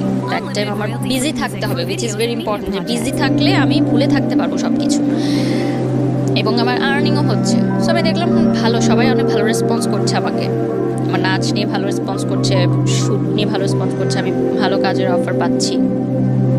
অবশ্যই অনেক বাজে প্রস্তাবের সম্মুখীন আমার হতে হয়েছে যখন একটা নতুন মেয়ে মিডিয়াতে কাজ শুরু করে, যে কোনো সেক্টরে, আমি শুধু মিডিয়ার দোষ দিব না। অনেকেই সেটার মানে বাজে ফায়দা নিতে চায়, যেটাকে বলে হয়তো তারা মিডিয়া রিলেটেডও না, কিন্তু মিথ্যা প্রলোভন দেখায়, সেই প্রলোভনে অনেক ফাঁদে পা দিয়ে দেয়। সেটা আমি অনেকভাবে কাটিয়েছি, কারণ এর আগে আমি জীবনে অনেক কিছু দেখে এসেছি, তো আমি খুব বুঝতে পারতাম জিনিসগুলো। তো এরপর আমার নতুন জীবন শুরু হয় মালয়েশিয়াতে। মালয়েশিয়া চলে যাই পড়ালেখা করতে, মাস্টার্স করতে মিডিয়া অ্যান্ড কমিউনিকেশন নিয়ে। আমার যে ভাইয়াটা ছিল, আমি ডর্মে উঠে গিয়ে আমাদের ইউনিভার্সিটি, আর যেহেতু নতুন দেশ কিছু চিনি না, সো অবভিয়াসলি উনি হাতে ধরে সব কিছু চিনায়, মালয়েশিয়ার প্রতিটা রাস্তা, রোড, পড়াশোনা কিভাবে করতে হবে। এই ভাইয়াটা কি মানে আপনার এক্স বয়ফ্রেন্ডের best friend, still now best friend ছিল, বাট তাকে নিয়ে আমার কোনো কথা হতো না। জাস্ট জানতাম হ্যাঁ সে ভালো আছে, তার এখনো বিয়ে হয়নি, সে ভালো আছে এবং সে লয়ার হয়ে গেছে। এখানে একটা টুইস্ট হচ্ছে যে মালয়েশিয়াতে যাওয়ার আগে, স্টুডেন্ট ভিসা নেওয়ার আগে, যখন আমি এয়ারপোর্টটা পার হবো, আমার কিন্তু পাসপোর্টে আমি মানে সিঙ্গেল করেছিলাম পাসপোর্টটা, সো তার আগে আমার ডিভোর্স দেওয়াটা জরুরি ছিল। আমার ডিভোর্সের লিগ্যাল লয়ার ছিল আমার এক্স বয়ফ্রেন্ড, কারণ দ্যাট টাইম আমি কাউকে চিনতাম না, মানে কোনো লয়ার চিনতাম না, এবং আমি ফ্যামিলিতে বলিনি যে আমি ডিভোর্স সাইন করছি, কারণ আমার ফ্যামিলি বলেছে যে তুমি ডিভোর্স দিও না যতক্ষণ না পর্যন্ত ছেলে ডিভোর্স দেয়। এবং আরেকটা কথা যে আমার দেনমোহর কাবিননামা কোনো টাকাই আমার শ্বশুরবাড়ি বা আমার হাজব্যান্ড পরিশোধ করেনি। যাই হোক, ওইটা আলাদা একটা চ্যাপ্টার, কিন্তু আমার কাছে এখানে সবচেয়ে বড় টুইস্টের জায়গাটা হচ্ছে আপনার এক্স বয়ফ্রেন্ড। এক্স বয়ফ্রেন্ড কি মানে প্রফেশনালিজমের জায়গা থেকে, প্রফেশনালিজমের জায়গা থেকে বলেছিল, প্রফেশনালিজমের জায়গা থেকে, কিন্তু সে উইদাউট ফ্রি আমাকে এই কাজটা করে দিয়েছে। ডিভোর্স পেপারস সব রেডি করতে যে টাকাটা লাগে সেটা আমাকে সে ফ্রি করে দিয়েছে, এবং সে অনেকটা গিলটি ফিল থেকে এই কাজটা করেছে হয়তো, কারণ সে সবই তো জানে যে কি কারণে আমি বিয়েটা হয়েছে এবং কি কারণে আমার সংসারটা ভেঙেছে। এবং সে আপনি কি শেয়ার করতে তার সঙ্গে, আর শেয়ারের মতো জায়গা তৈরি হয়েছে, তার বেস্ট ফ্রেন্ডের সাথে শেয়ার করতাম, তার বেস্ট ফ্রেন্ড তার মাধ্যমে জানতো। তো আমাকে, যেহেতু আমার হাতে তখন কোনো টাকা ছিল না, তো ভাইয়া বলে যে তুমি ওর মাধ্যমে করাও এটা, তাহলে তোমার কোনো টাকা খরচ হবে না, আমি ওকে বলে দিচ্ছি, ও সমস্ত কাগজপত্র রেডি করে তোমার বাসায় দিয়ে যাবে, আমাকে কোর্টেও যেতে হবে না, অন্য কোনো লয়ার সেট করলে হয়তো আমাকে কোর্টে যেতে হতো বা কিছু। তো আমার বাসার কাছে সে একটা রেস্টুরেন্টে নিয়ে আসে ডিভোর্স পেপার, আমি সাইন করে দিই। আমি অনেক কান্না করি সেদিন, মানে সে আমার চোখের দিকে তাকাতে পারছিল না, সে জাস্ট বলছিল তাড়াতাড়ি সাইন করো, আমার কাজ আছে, আমার যেতে হবে। মানে আমি সেদিন প্রথম লাইফে এত বছরে তার সাথে মানে একটু লাউড কথা বলেছি যে আমি এখানে ডিভোর্স পেপার সাইন করতেছি আর তোমার এখনো কাজের তারা, তুমি কি বুঝতে পারছো আমার জীবনটা এলোমেলো হয়ে গেছে তোমার জন্য। সে আমার চোখের দিকে তাকাতে পারছিল না, একবারও সে তাকায় নাই, আমার দিকে মুখ তুলেও সে তাকায় নাই, এবং মানে এমন একটা অ্যাডজাস্ট করছিল যে সে চিনে না আমাকে, আমি কে, সে একজন লয়ার, আমি তার ক্লায়েন্ট। তো ডিভোর্স পেপার সাইন করার পর আমি মানে বাসার গেট পর্যন্ত ঢুকে আমাদের সিঁড়িঘর থেকে আবার দেখা যায় যে সিঁড়িতে উপরে উঠছি কিনা, সিঁড়িঘরে একটা জানালা আছে, তবে জানালা দিয়ে দেখে সে নিচে দাঁড়িয়ে আছে দেখার জন্য যে সিঁড়ি দিয়ে উপরে উঠছি কিনা উপরে। তো উপরে ওঠার পর আমি তাকে ফোন দিই, কি ব্যাপার তুমি তাকিয়েছিল কেন, কি আমি জাস্ট দেখতে যাচ্ছিলাম তুমি সেফলি ঘরে পৌঁছালো কি। মানে সেও বুঝেছে যে এই সিচুয়েশনটা যে একটা মেয়ের হচ্ছে সেটা সেই ঘটনা থেকেই। তখন আপনি তাকে লাভ করেন? লাভ করি, বাট মানে তখন এমন একটা ইয়া ছিল যে সে ফেরত আসলে আমি তাকে কখনো গ্রহণ করবো না। বিশাল একটা অভিমান বা পর্দা তৈরি হয়ে গেছে যে এখন এত কিছু হয়ে গেছে, এখন তো আর পসিবল না। ভয়ঙ্কর রকমের একটা কষ্ট, ঘৃণা। হ্যাঁ, স্টিল লাভ করতাম। আরো কষ্টটা ছিল যে যেই মেয়ের কারণে আমাকে ছেড়ে গেল সেই মেয়ের সাথে কেন তাহলে তুই থাকলি না। এটা তো খুশি হওয়ার কথা, হিউম্যান নেচার সেটাই বলে। কিন্তু আমার কাছে বিষয়টা অন্য, যে আমার ভালোবাসার মানুষ যদি আরেকজনের সাথে হ্যাপি থাকে তাহলে আমি চলে যাব, সে হ্যাপি থাকুক। বাট সে যদি হ্যাপি না থাকতে পারে সেখানে আমার প্রবলেম, যে তাহলে তুই আমাকে ছাড়লি কেন, মানে আমি এভাবে চিন্তা করি। তো যাই হোক, আমার মালয়েশিয়াতে নতুন লাইফ শুরু হয় ডিভোর্স দেওয়ার পর, এবং এরকম একটা লাইফ আমি কখনো দেখিনি। আমার প্রথম প্লেনে ওঠা, প্রথম বিদেশে যাওয়া, প্রথম সবকিছু দেখা। By the way, plane journey is very boring. আমি আমার ওঠার আগ পর্যন্ত আমি মানুষকে জিজ্ঞেস করতাম যে প্লেনে উঠছেন কেমন লাগছে, উঠছেন, খুবই বোরিং একটা জার্নি, ব্যাপারে কোনো সন্দেহ নাই। এর চেয়ে ভ্যানে চড়া অনেক, 4-5টা দেখা যায় অ্যাটলিস্ট। ওকে, যাই হোক। তো ফার্স্ট রাতে রঙিন দুনিয়া, সবকিছু মানে খুবই ভালো লাগা শুরু হলো, সব এক্সাইটমেন্ট তো নতুন করে শুরু করেন। তো তার মধ্যে কষ্টটা তো ছিলই। তো ওই যে বড় ভাইয়াটার কথা বললাম, that time he was single, এবং সে কিন্তু ছোট থেকে আমাকে দেখে আসছে যে আমি কিভাবে বড় হচ্ছি একদম ক্লাস 7 থেকে। তো 1 মাস মালয়েশিয়াতে থাকার পর মানে ওনার বন্ধুরাই আমার বন্ধু হয়ে গেল। উনি সবখানে আমাকে নিয়ে যেতেন ঘুরতে, বিভিন্ন মালয়েশিয়ার দর্শনীয় স্থান দেখাতে, ঘোরাটোরা হলো। 1 মাস পরে সে মানে আমি হালকা হালকা বুঝতাম যে সে আমাকে পছন্দ করে সামথিং, মানে থাকে না যে বন্ধুর যে একটু বেশি সম্পর্কটা, একটু কেয়ারিংটা, তো আমি বুঝতে পারতাম যে মেবি সে আমাকে লাইক করে, বা হতে পারে এটা সিম্প্যাথির জায়গা থেকে, বা অনেক বছর ধরে চিনি, বা নতুন জায়গায় এসেছি, সেটাও আমি কখনো এক্সপ্রেস করিনি, যেটা আমি বুঝতে পারছি। তো মালয়েশিয়াতে যে টুইন টাওয়ার আছে, ওই টুইন টাওয়ারের সামনে সে একদিন রাতে আমাকে প্রপোজ করে যে আমি চাই না তুমি আর কষ্ট পাও, আমি চাই যে আমরা যেহেতু 10 বছর হয়ে গেছে তখন একসাথে আছি, সেটা যে হিসাবেই হোক, আমি চাই যে আমরা একসাথে থাকি বাকিটা জীবন। সেদিন আমার কিন্তু প্রথম টুইন টাওয়ার দেখতে যাও, ওই দিনে প্রপোজটা করে, এবং সে আমাকে বলে যে আমি এতদিন করিনি, আমি ওয়েট করছিলাম যে কবে টুইন টাওয়ার সামনে আসবে, এটাকে। তো আমার কাছে মনে হয় কি সেই সময় যে ভালোবাসা, বিয়ে এগুলো কোনো ব্যাপার না। ওনার সাথে যেহেতু আমার আন্ডারস্ট্যান্ডিং লেভেলটা অনেক ভালো ছিল, এবং 10 বছর একটা মানুষকে চিনি, তো আমার মনে হয়েছে যে ঠিক আছে, এখন ফ্রেন্ডশিপটাই না হয় আমার লাইফের ইয়ে হয়ে গেল। ওকে ফাইন, মানে আপনার জায়গা থেকে সিগন্যালটা ছিল ইয়েস ছিল, বাট আমি বলেছি যে আমরা একসাথে ফ্রেন্ডদের মতোই থাকবো, ঠিক আছে, রিলেশন থাকবে, বাট পরবর্তীতে আমরা দেখবো যেটা মানে বিয়ে করবো আমরা, বাট এখন ফ্রেন্ড হিসেবে থাকবো, অ্যান্ড ফ্রেন্ড হিসেবেই ছিলাম। 10 বছরের বন্ধুত্ব কিন্তু মানে প্রেমের সম্পর্কে যায় না। সো আমাদের মধ্যে না ভালোবাসা যে বড় ছিল কি, যে বন্ধুত্বের যে সম্পর্কটা এবং কমফোর্ট জোনটা এমন ছিল যে আমি আমার বাবা মার সাথে যেটা বলতে পারতাম না, সেটা আমি ওনার সাথে বলতাম। তো দ্যাট টাইম আমি এতটা ব্রোকেন ছিলাম যে আমার মনে হচ্ছে যে আমার কারো একটা হাত ধরা দরকার আমার বেঁচে থাকার জন্য, এবং সে আমাকে অনেক ভালোভাবে বুঝতো। লাইক আমি যদি মানে চুপও থাকতাম, কিছু নাও বলতাম, সে বলে দিত যে এখনও কফি খেতে ইচ্ছা করছে, বা এখনও পাস্তা খাবো, মানে আমি কিছু বলার আগে সেটা বলে দিত। তো এই জিনিসটা আমাকে অনেক অবাক করতো যে একটা মানুষ এত ভালোভাবে কীভাবে আমাকে রিড করতে পারে। তো শুরু হলো আমার আরেকটা নতুন অধ্যায় লাইফের। সে সময় সিকিউরিটিও কিন্তু একটা বড় ব্যাপার ছিল, নতুন দেশ, নতুন জায়গা, সব কিছু মিলেই পড়াশোনার হেল্পের ব্যাপারে, এবং একটা পার্ট টাইম জবও করতাম আমি ইনকামের জন্য। তো সব কিছু মিলে ওই সময় আমার দাদি মারা গেলেন, এবং আমার মনে আছে ফ্লাইটের আগের দিন আমার দাদি বলছিলেন, অনেক কান্নাকাটি করছিলেন যে যেও না মা, যেও না, যেও না দাদু, যেও না। তো বলছি কেন যাবো না, কেন, আমি তো আবার আসবো, যদি এটাই শেষ দেখা হয়। তখন আমি বলছি কেন এরকম কথা বল, এরকম কথা কেন বল, আমি তো আবার আসবো, আর মালয়েশিয়া তো কাছেই, আমি সেমিস্টার ব্রেকেই চলে আসবো। তো সে যখন মারা যায়, আমার পাসপোর্টটা ইউনিভার্সিটির কাছে ছিল। যারা বিদেশে পড়াশোনা করতে গেছেন তারা হয়তো জানেন যে কিছুদিন 15 দিন ইউনিভার্সিটির কাছে পাসপোর্টটা জমা রাখতে হয়। সো আমি কিন্তু বাংলাদেশে যেতে পারিনি, তাদেরকে আমার শেষবার মতো আমি দেখতে পারিনি। তো ওই জায়গাটা আমাকে খুব কষ্ট দেয় যে আজকে যদি আমার দাদি না হয়, আমার অন্য কেউ হতো, তাহলেও তো আমি যেতে পারতাম না। তাহলে এটা কোন জীবনে আমি আসলাম, যে আল্লাহ না করুক যদি আজকে আরো কোনো বিপদ হতো, তাও তুমি যেতে পারতাম না। আর আমি পাসপোর্টটা ভার্সিটি থেকে চেয়ে নিয়ে এসে যখন ফ্লাই করতাম, তত করে তো অলরেডি জানাজা কমপ্লিট। তো যাই হোক, ধাক্কাটা খাওয়ার পর আমি পড়াশোনাও তেমন কিছু বুঝতে পারছিলাম না যে কি হচ্ছিল, কারণ পড়াশোনার পর একটা অনেক ব্রেকডাউন ছিল। তো আমার মানে আমার না মাথায় কিছু ঢুকছিল না পড়াশোনাটা আসলে। আর ওখানে তো ল্যাঙ্গুয়েজও একটু প্রবলেম হতো। আমার মালয় ইউনিভার্সিটি মানে যেটা ছিল, ওখানে মালয় ভাষাটাই, ইংলিশটাই বলতে পারতো, একটু মালয় অ্যাকসেন্টে বলতাম, ইংলিশটাও তো ভালো বুঝতাম না। এবং আমাদের দেশের সাথে ওই দেশের পড়াশোনার ডিফারেন্সটা অনেক হিউজ। যারা গ্র্যাজুয়েশন কমপ্লিট করে বাইরের দেশে মাস্টার্স করে তাদের জন্য একটু ইজি হয়, বাট যারা দেশ থেকে গ্র্যাজুয়েশন করে যায় তাদের কিন্তু অনেক বড় একটা ধাক্কা খেতে হয়। যারা আমার সাথে দেখছেন, যারা হয়তো রিলেট করতে পারবে, যাদের স্টাডি এক্সপিরিয়েন্স আছে। তো আমি ওই ধাক্কাটা খাই অনেক বড়।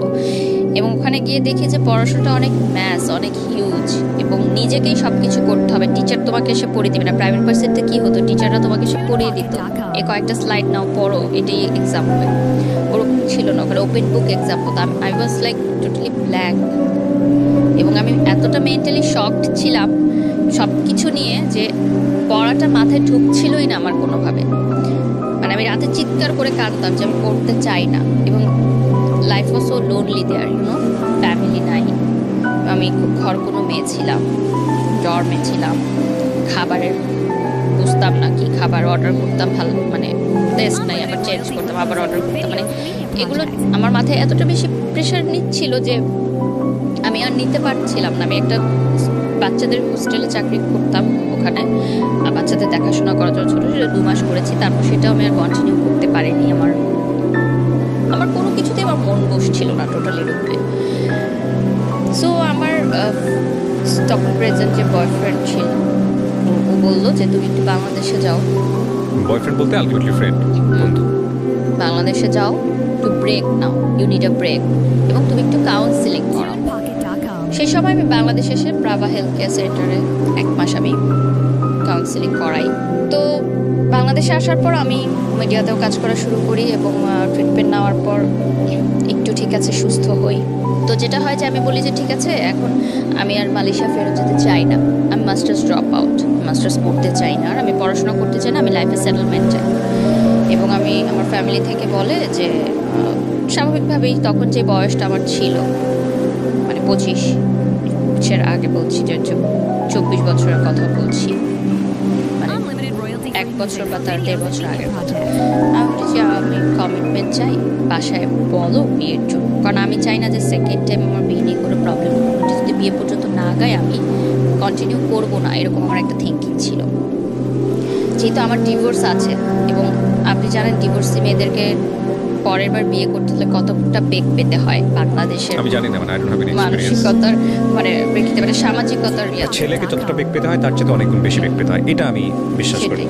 তো যেটা হয় যে আমার সে বাসায় যখন বলে, বাসা থেকে স্ট্রেট না বলে দেবে যে পসিবল না, কারণ আমি ডিভোর্সি 1, 2 হচ্ছে সে মিডিয়ায় কাজ করে, ওর বাসা থেকে না করে। তারপরও মিডিয়ায় কাজ করাটা কিন্তু শুধু মেয়েদের সমস্যা না, এটা ছেলেদেরও সমস্যা। মানে মিডিয়ার মানুষ মানে মিডিয়ার মানুষ মানেই ধরে নেওয়া হয় যে এদের ঝামেলা আছে এবং সংসার টিকে না।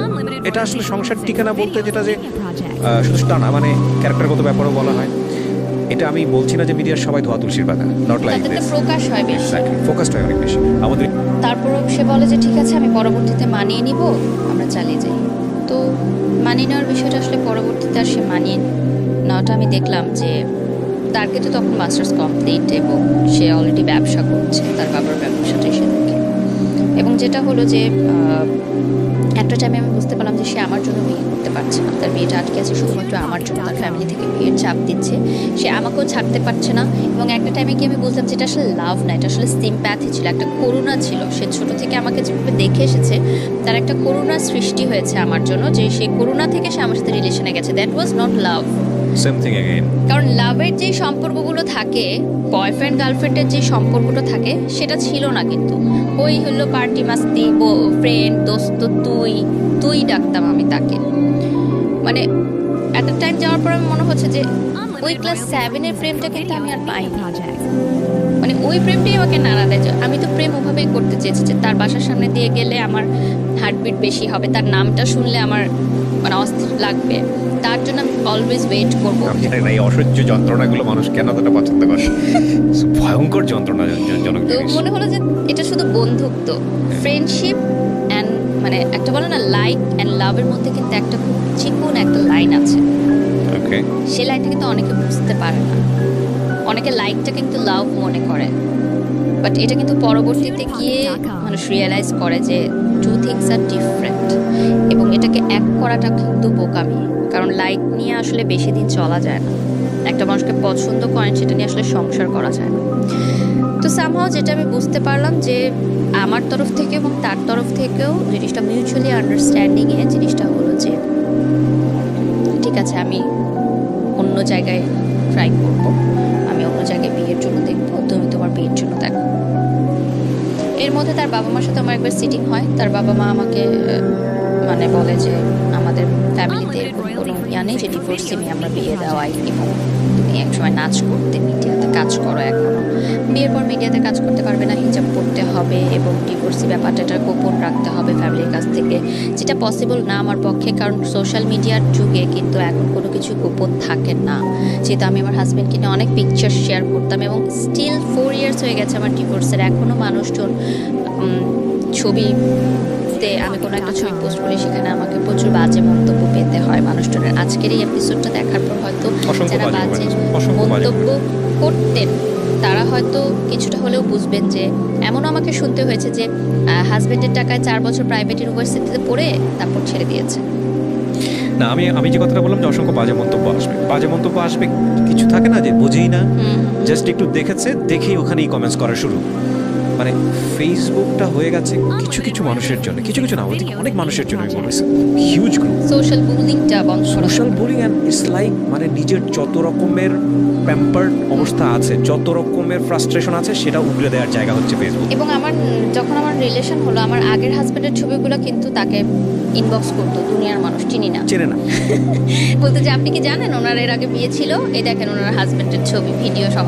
আমি আসলে কখনোই চাইনি যে আমার পরবর্তীতে যে দ্বিতীয় বিবাহটা হবে সেখানে আমি আমার অতীতটাকে গোপন রাখবো বা কিছু। আমি সবসময় চেয়েছি যে আমার অতীতটা মেনে নিয়ে এবং আমার ক্যারিয়ারটা মেনে নিয়ে, কারণ এর আগে আমি অনেকবার স্যাক্রিফাইস করেছি।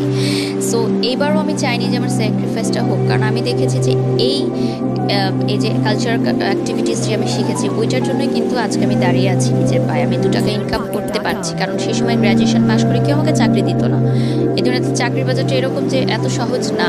আপনি কি করলেন ওই সময় যখন আপনারা ডিসিশন নিয়ে ফেললাম দুজন মিলে যে ঠিক আছে তুমি তোমার মতো ডিসিশন, আমি আমার মতো, ডেট মোমেন্টটা এসে কি আপনি কোথাও জয়েন করলেন? মানে আপনি তো এখন কোথায় একটা টেলিভিশন চ্যানেলে, টেলিভিশন চ্যানেলে এখন প্রেজেন্টার হিসেবে টেলিভিশন চ্যানেলে, আচ্ছা, এবং আমি প্রফেশনালি মিডিয়াতে কাজ করছেন এবং আমার এখন মান্থলি ইনকাম আলহামদুলিল্লাহ অনেক ভালো, যেটা আমি এবং আমার ফ্যামিলি সাপোর্ট করতে পারি। তো আপনি বেসিক্যালি মডেলিং করছেন, জি, তারপরে হচ্ছে নাচ করছেন এবং প্রেজেন্টেশনে আছেন, লটস অফ জব। সো এটা নিজেকে সার্ভাইভ করার জন্য enough, I think. So fully media professional, media কর্মী হিসেবেই আছি, যেহেতু আমি মাস্টার্স ড্রপ আউট, সো আমার মাস্টার্স করার সুযোগ হয়নি। এবং এই ডিসিশন নেওয়ার পর আমি বেশ কয়েকটা জায়গায় বিয়ের জন্য বলেছি এবং ফ্যামিলিগতভাবে পাবি, সবাই ছবি দেখে খুব আগ্রহ দেখায়, আমার খুব সুন্দর দেখতে, ঠিক আছে। যখন শুনেছি ডিভোর্সড এবং নাচ করে, ডিভোর্স পর্যন্ত শুনি, নাচটা শুনে না, প্রফেশনটা তো পরে, যখনই আমার ফ্যামিলি থেকে বলে বা আমি বলি আর কোনো রেসপন্স দেয় না।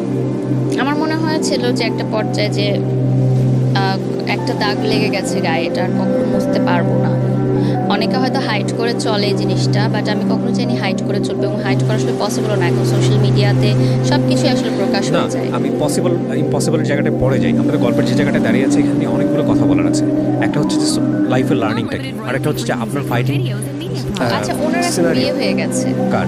আপনার যে বয়ফ্রেন্ডের যে লয়ার যে ছিল? না, তাহলে প্রেজেন্ট যে ছিল। আচ্ছা, ও বিয়ে করে নিয়েছে, ঠিক আছে, এটা এটা আমার আসলে খুব বেশি কনসার্ন না, কিন্তু যে মানুষটার জন্য আপনার এই লাইফটা বলা যায়, আই এম হ্যাপি। কারণ কি যে আমার জন্য একজনের লাইফ আটকে ছিল, তো ঠিক আছে, সে এখন হ্যাপিলি ম্যারিড আছে, আমি তাকে উইশও করেছি তার বিয়ের দিনে। এটা আপনাকে খুব একটা পেইন দিবে না আমার ধারণা, কারণ আপনি অন্তত এই ঘটনার ভিতর দিয়ে ততটুকু ম্যাচিউরলি তো ছিলাম, আমি তো জানতাম যেটা আমার হবে না, so I was mentally prepared. তারপরে দেখেন ওনার 25 বছরের জীবনে কত ধরনের অভিজ্ঞতা। একটা হচ্ছে যে সবচেয়ে ভালো কাছের বন্ধুটাও কিন্তু শুধুমাত্র এই ডিভোর্স তকমার কারণে কিন্তু তার লাইফে আসেনি।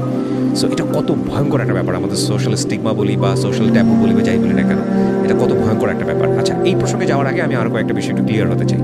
যেই ছেলেটাকে ভালোবেসে জীবনটা এরকম হলো, তার কি অবস্থা? সে এখন ভালো নেই। মানে সে কি বিয়ে শাদী করেছে? না, তার কোনো রিলেশনই হচ্ছে না এখন। সে খুবই একাকিত্ব আছে এবং তার মানে প্রফেশনেও সে ভালো করতে পারছে না, এবং সে আমাকে কয়েকদিন আগে ফোন করে বলেছে যে আমার অভিশাপের কারণে নাকি তার জীবনটা ভেঙে গেছে। সে অনেক ভালো করবে, আমি সবসময় দোয়া করি। কারণটা হচ্ছে কি, ওই সময়টা বা ওই বয়সটা আসলে জাজমেন্টে যাওয়ার বয়স না, এবং কিন্তু সে কিন্তু সবচেয়ে ভালো রোলটা প্লে করেছে আপনার যখন সংসারটা হয়েছে তখন, আমি মনে করি। ওই সময়টাতে সে আপনাকে যদি ইমোশনাল, যেটা আপনি বলেছেন, ইমোশনালি ব্ল্যাকমেইল করতো, ডেফিনেটলি চলে যেত। এবং আমার ধারণা আপনার গল্প শুনে যে ও যদি এসে এখনও আপনার সামনে দাঁড়ায়, আপনি ঠিক থাকতে পারবেন না, হ্যাঁ, পারবো না। পারবেন না, ডেফিনেটলি পারবেন না। জীবনে কিছু লাভ থাকে, সবারই থাকে কম বেশি এরকম, এইরকম দুই একটা লাভ, এইটা ইজ কোয়াইট এক্সেপশনাল। তবে আমি আপনার সাথে ওই জায়গাটায় দ্বিমত পোষণ করি যে এই ধরনের মানুষরা জীবনে এসে সংসার জীবনে কতটুকু সুখী হয় আমি জানি না। তবে এটা যদি এরকম হতো যে এই ভালোবাসার জায়গাটা সারা জীবন শ্রদ্ধার জায়গাতেই আছে, এই ভালোবাসার জায়গাটা সারাটা জীবন এক্সপেক্টের জায়গাতেই আছে, কিন্তু জীবনে কোনো ক্ষতি করেনি, অদ্ভুত সুন্দর একটা জায়গাতে আছে, রেসপেক্টের জায়গাতে আছে, তাহলে একটা অনবদ্য সুন্দর একটা গল্প হতে পারত। কিন্তু এটা আপনার এই ম্যাচিউর বয়সে আসার কারণে জীবনটা যেটা হয়েছে, এবং যে সবচেয়ে বড় ক্ষতিটা হচ্ছে এডুকেশন। তবুও আপনি দাঁড়িয়ে গেছেন আমি বলবো, কারণ আপনার ফ্যামিলি সাপোর্ট এবং আপনার সেই এডুকেশনাল স্পৃহা ছিল বলে আপনি দাঁড়িয়েছেন। কিন্তু আপনার এই একই কেসে পড়ে বাংলাদেশের অনেক মেয়ে আছে যাদের জীবনটা একেবারে শেষ হয়ে যায়, সহ্য করছে, শুধু সহ্য না, শেষ হয়ে যায়। এবং ওই যে ফাঁসির রশির কথা বলছিলেন না, অনেকে ঝুলেও পড়ে। আরেকটা কথা হচ্ছে যে ওই যে বেবির যে কথাটা বললাম, অনেকে কিন্তু বাচ্চার কারণেও আসতে পারে না। অনেকে মানে আমি মনে করি যে যা হয় ভালোর জন্য কিন্তু হয়। যে 10 বছর পর আমি এসে বুঝছি যে সেই বাচ্চাটা যদি আমি তখন নিতাম, সামহাও যদি আসতো, তাহলে কি হতো আমার এখন অবস্থা, আমি সেটা আসলে চিন্তা করে ঘুমাতে পারি না। আপনাকে আমি শেষ বেলাতে যে প্রশ্নটা করতে চাই, এই গল্পটা আজকে আপনি কেন বললেন, মানে এই লাখ লাখ মানুষের সামনে? প্রথম পয়েন্ট যেটা, যে একটা মেয়ের কখনোই আরেকজনের উপর নির্ভরশীল হওয়া উচিত নয়। ফার্স্ট অফ অল তাকে এডুকেশনের দিক থেকে তাকে প্রচুর এগিয়ে যেতে হবে, যেটা আমি এখন প্রিপারেশন নিচ্ছি, আমি মাস্টার্স করবো ইন ফিউচার, যেটা আমার হয়নি করা। এবং ফাইন্যান্সিয়াল সাপোর্টটা নিজেরটা দিতে হবে, তাহলে যে কোনো ডিসিশন নেওয়াটা সহজ হবে।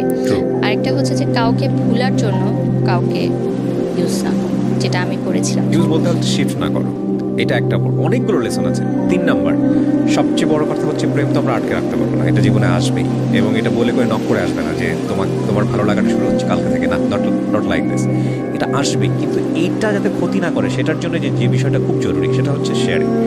আপনার ফ্যামিলিতে যদি আপনি ছেলেটাকে নিয়ে শেয়ার করতে পারতেন, বা আপনার যদি কিছু ক্লোজ ফ্রেন্ড থাকতো যাদের সঙ্গে যদি আপনি বিষয়টা শেয়ার করতে পারতেন, তাহলে আপনার ভেতরের যেই জমাট মানে ফিলিংসটা বা মানে ক্ষতি করার মতো ফিলিংসটা, এটা কিছুটা হলো মিটিগেট করা যেত। সো আমি মনে করি যে ক্লাস 5-এ ক্লাস 6-এ প্রেম চলে আসা এটা অস্বাভাবিক কিছু না, কিন্তু এটাকে দমানোর জন্য যে পদ্ধতি অবলম্বন করা হয়, ভালো করে কাউন্সিলিং না করে, না বুঝিয়ে যে বাবা এখনই বয়স হয়নি, বাবা এটা এই জিনিসটা না, এটা এরকম না, বা যে জীবন পদ্ধতির মধ্য দিয়ে আমরা তাদেরকে সন্তানদেরকে বড় করছি সেখানে জীবন পদ্ধতির মধ্যে পরিবর্তন না নিয়ে আসা, এই বিষয়গুলা অনেক বেশি হ্যাম্পার করে। তো সেক্ষেত্রে আমি আমার ফ্যামিলির রোলটাকেও ছোটো করে দেখতে চাই না, আমি মনে করি ফ্যামিলিরও একটা অনেক বড় ভূমিকা এখানে আছে। সো 3-4টা বিষয়, একটা হচ্ছে যে প্রথমত হচ্ছে হলো অসময়ে প্রেম, দ্বিতীয়ত হচ্ছে যে সেটাতেই সারা জীবন সেটা ভুলে থাকার জন্য বিভিন্ন জায়গাতে যাওয়া এবং সেটা আলটিমেটলি ভুলে থাকতে না পারা, এবং তৃতীয়ত হচ্ছে হলো যে এডুকেশনে ধাক্কা লাগা। এবং আমার সবচেয়ে কষ্টের জায়গাটা আজকের এই গল্প শুনে যেটা মনে হয়েছে যে অসাধারণ ব্রিলিয়ান্ট একটা স্টুডেন্ট আপনি, কিন্তু একটা এত বেশি ক্ষতি করেছে, এই ক্ষতিটা কখনোই রিকভার হওয়ার মতো না। তবে এটা নিয়ে আমার মনে হয় আর পিছিয়ে তাকানোর কোনো সুযোগ নাই। সো আপনি কি চিন্তা করছেন, ভবিষ্যৎ চিন্তা কি এটাই, আপনি পুরোপুরি মিডিয়াতেই থাকবেন এরকম চিন্তা? হ্যাঁ, মিডিয়া কর্মী হিসেবেই কাজ করব, যেহেতু আমার মানে দুঃখের সময় এটা আমাকে মানে দাঁড় করিয়েছে, আমি কখনো এটাকে ছাড়বো না। দর্শক যতদিন আমাকে গ্রহণ করে আমি কাজ করবো, এবং আমার কাজ করতে ভালো লাগে এখন। এবং এখন যেটা চাই যে কেউ মানে মনে হয় যে একটা সময় আমি টাকার জন্য এখানে কাজ করতাম, ডেডিকেশন দিয়ে কাজ করতাম না, প্যাশনের জায়গাটা ছিল না, বাট এখন আমার মনে হয়েছে যে এখন আমি এটাকে মানে প্যাশন হিসেবে ডেডিকেশন দিয়ে কাজ করবো। ডেফিনেটলি আমরা গুরুবিশ করি বারিশ, আপনার বারিশ না বারিশা? বারিশা, বাট মিডিয়াতে সবাই ছোট করে ডাকতে ডাকতে বারিশ হয়ে গেছে। আচ্ছা, বারিশা মানে তো বৃষ্টি, বারিশ মানেও বৃষ্টি, সমুদ্র। ও আচ্ছা, তাহলে বারিশাটাই বলি। সো এটা একটা ভালো বিগিনিং আমি মনে করি। তবে এটা ঠিক শেষবেলাতে এসে আমরা তো সমাজটাকে রাতারাতি পরিবর্তন করতে পারবো না, তবে আমাদের এই সমাজটাও একসময় পরিবর্তন হবে। তবে কোনো সমাজে আসলে সমস্যা বিবর্জিত সমাজ না। আমরা ইউরোপ বা ওয়েস্টার্ন কান্ট্রিতে মনে করি যেগুলো কোনো ব্যাপার না, কিন্তু ওখানে গিয়ে দেখেন ওখানকার সোশ্যাল প্রবলেমগুলো আরও হয়তো বা জটিল। তো এটা আমাদের সমাজে হয়তো এগুলো পরিবর্তন আসবে একটা সময়, এটা আমরা বিশ্বাস করি। তবে এটা ঠিক আমি আমার জায়গা থেকে যেটা মনে করি, যে জীবন যত বেশি অভিজ্ঞতাপূর্ণ সে জীবন তত বেশি রেসপেক্টেড। আপনি আপনার এই 25 বছরের জীবনে যে অভিজ্ঞতাগুলো পেয়েছেন সেগুলো আপনার নেক্সট 25 ইয়ার্সকে সুন্দর করে দিতে পারে যদি আপনি সেই অভিজ্ঞতাগুলোকে কাজে লাগান। এবং আমি এটাও বিশ্বাস করি যে আপনি আপনার 25 বছরের জীবনের অভিজ্ঞতা যা আপনি আজকে এখানে শেয়ার করলেন, আমাদের সমাজে অনেক মেয়ে এতটা সাহস দেখাবে না, আপনি ডেফিনেটলি সেখানে অনেক ব্রাভো একটা রোল দেখিয়েছেন, এবং সেটা অনেক মেয়েকেই সুন্দর পথ দেখাবে, সঠিক পথ দেখাবে। এবং শুধু মেয়ে না, আমি মনে করি পরিবারকেও অনেক সময় সুন্দর পথ দেখাবে যে একটা মেয়েকে কীভাবে বড় করতে হয়। Thank you so much. আমি অনেক বেশি অনার ফিল করছি যে আপনি আমাকে নক দিয়েছেন ফেসবুকে গল্পটা বলার জন্য, যে আপনি নক দিয়েছেন। এবং আফটার তো করোনা না, আসলে করোনার যে ব্রেক, সেই ব্রেকের পরে এত চমৎকার এত সুন্দর একটা গল্প দিয়ে আমি জীবন গল্পটা আবার শুরু করতে পারলাম। নিজেকে অনেক মানে ভালো লাগছে, ভালো ফিল হচ্ছে যে আমি গল্পটা সবার সাথে শেয়ার করতে পেরেছি। অ্যাটলিস্ট যে অজানা তথ্যগুলো ছিল এবং মানুষ যে অনেক ধরনের কথা বলতো আমাকে নিয়ে, সবাইকে তো আসলে এত ডিটেলসে বলা পসিবল না। সো আজকের এই অনুষ্ঠানের মাধ্যমে হয়তো তারা বুঝতে পারবে যে আমি মানে কেন আজকে এই জায়গাটায়। অনেকেই বলে যে ডিভোর্স দেওয়ার পর মিডিয়ায় কাজ করা শুরু করেছে, বাট বিষয়টা তো আসলে সেরকম ছিল না। বিষয়টা কোনো মেয়েই কখনো স্বপ্ন দেখে না যে তার মানে সাজানো সুখের সংসারটা ভেঙে যাবে। Right right true. এবং আমি মনে করি বলা উচিত, যারা যত বেশি এই বিষয়গুলো স্পিক আউট হবে, যত বেশি এই বিষয়গুলো মিডিয়াতে আসবে, যত বেশি এই বিষয়গুলো মানুষের সামনে আসবে, তত বেশি মানুষের চিন্তার জায়গাগুলো ওপেন হবে। মুখ বুঝে সহ্য করার দিন আসলে নেই। সো থ্যাংক ইউ আবারও আপনাকে আমাদের এই অনুষ্ঠানে আসার জন্য। অনেক ভালো।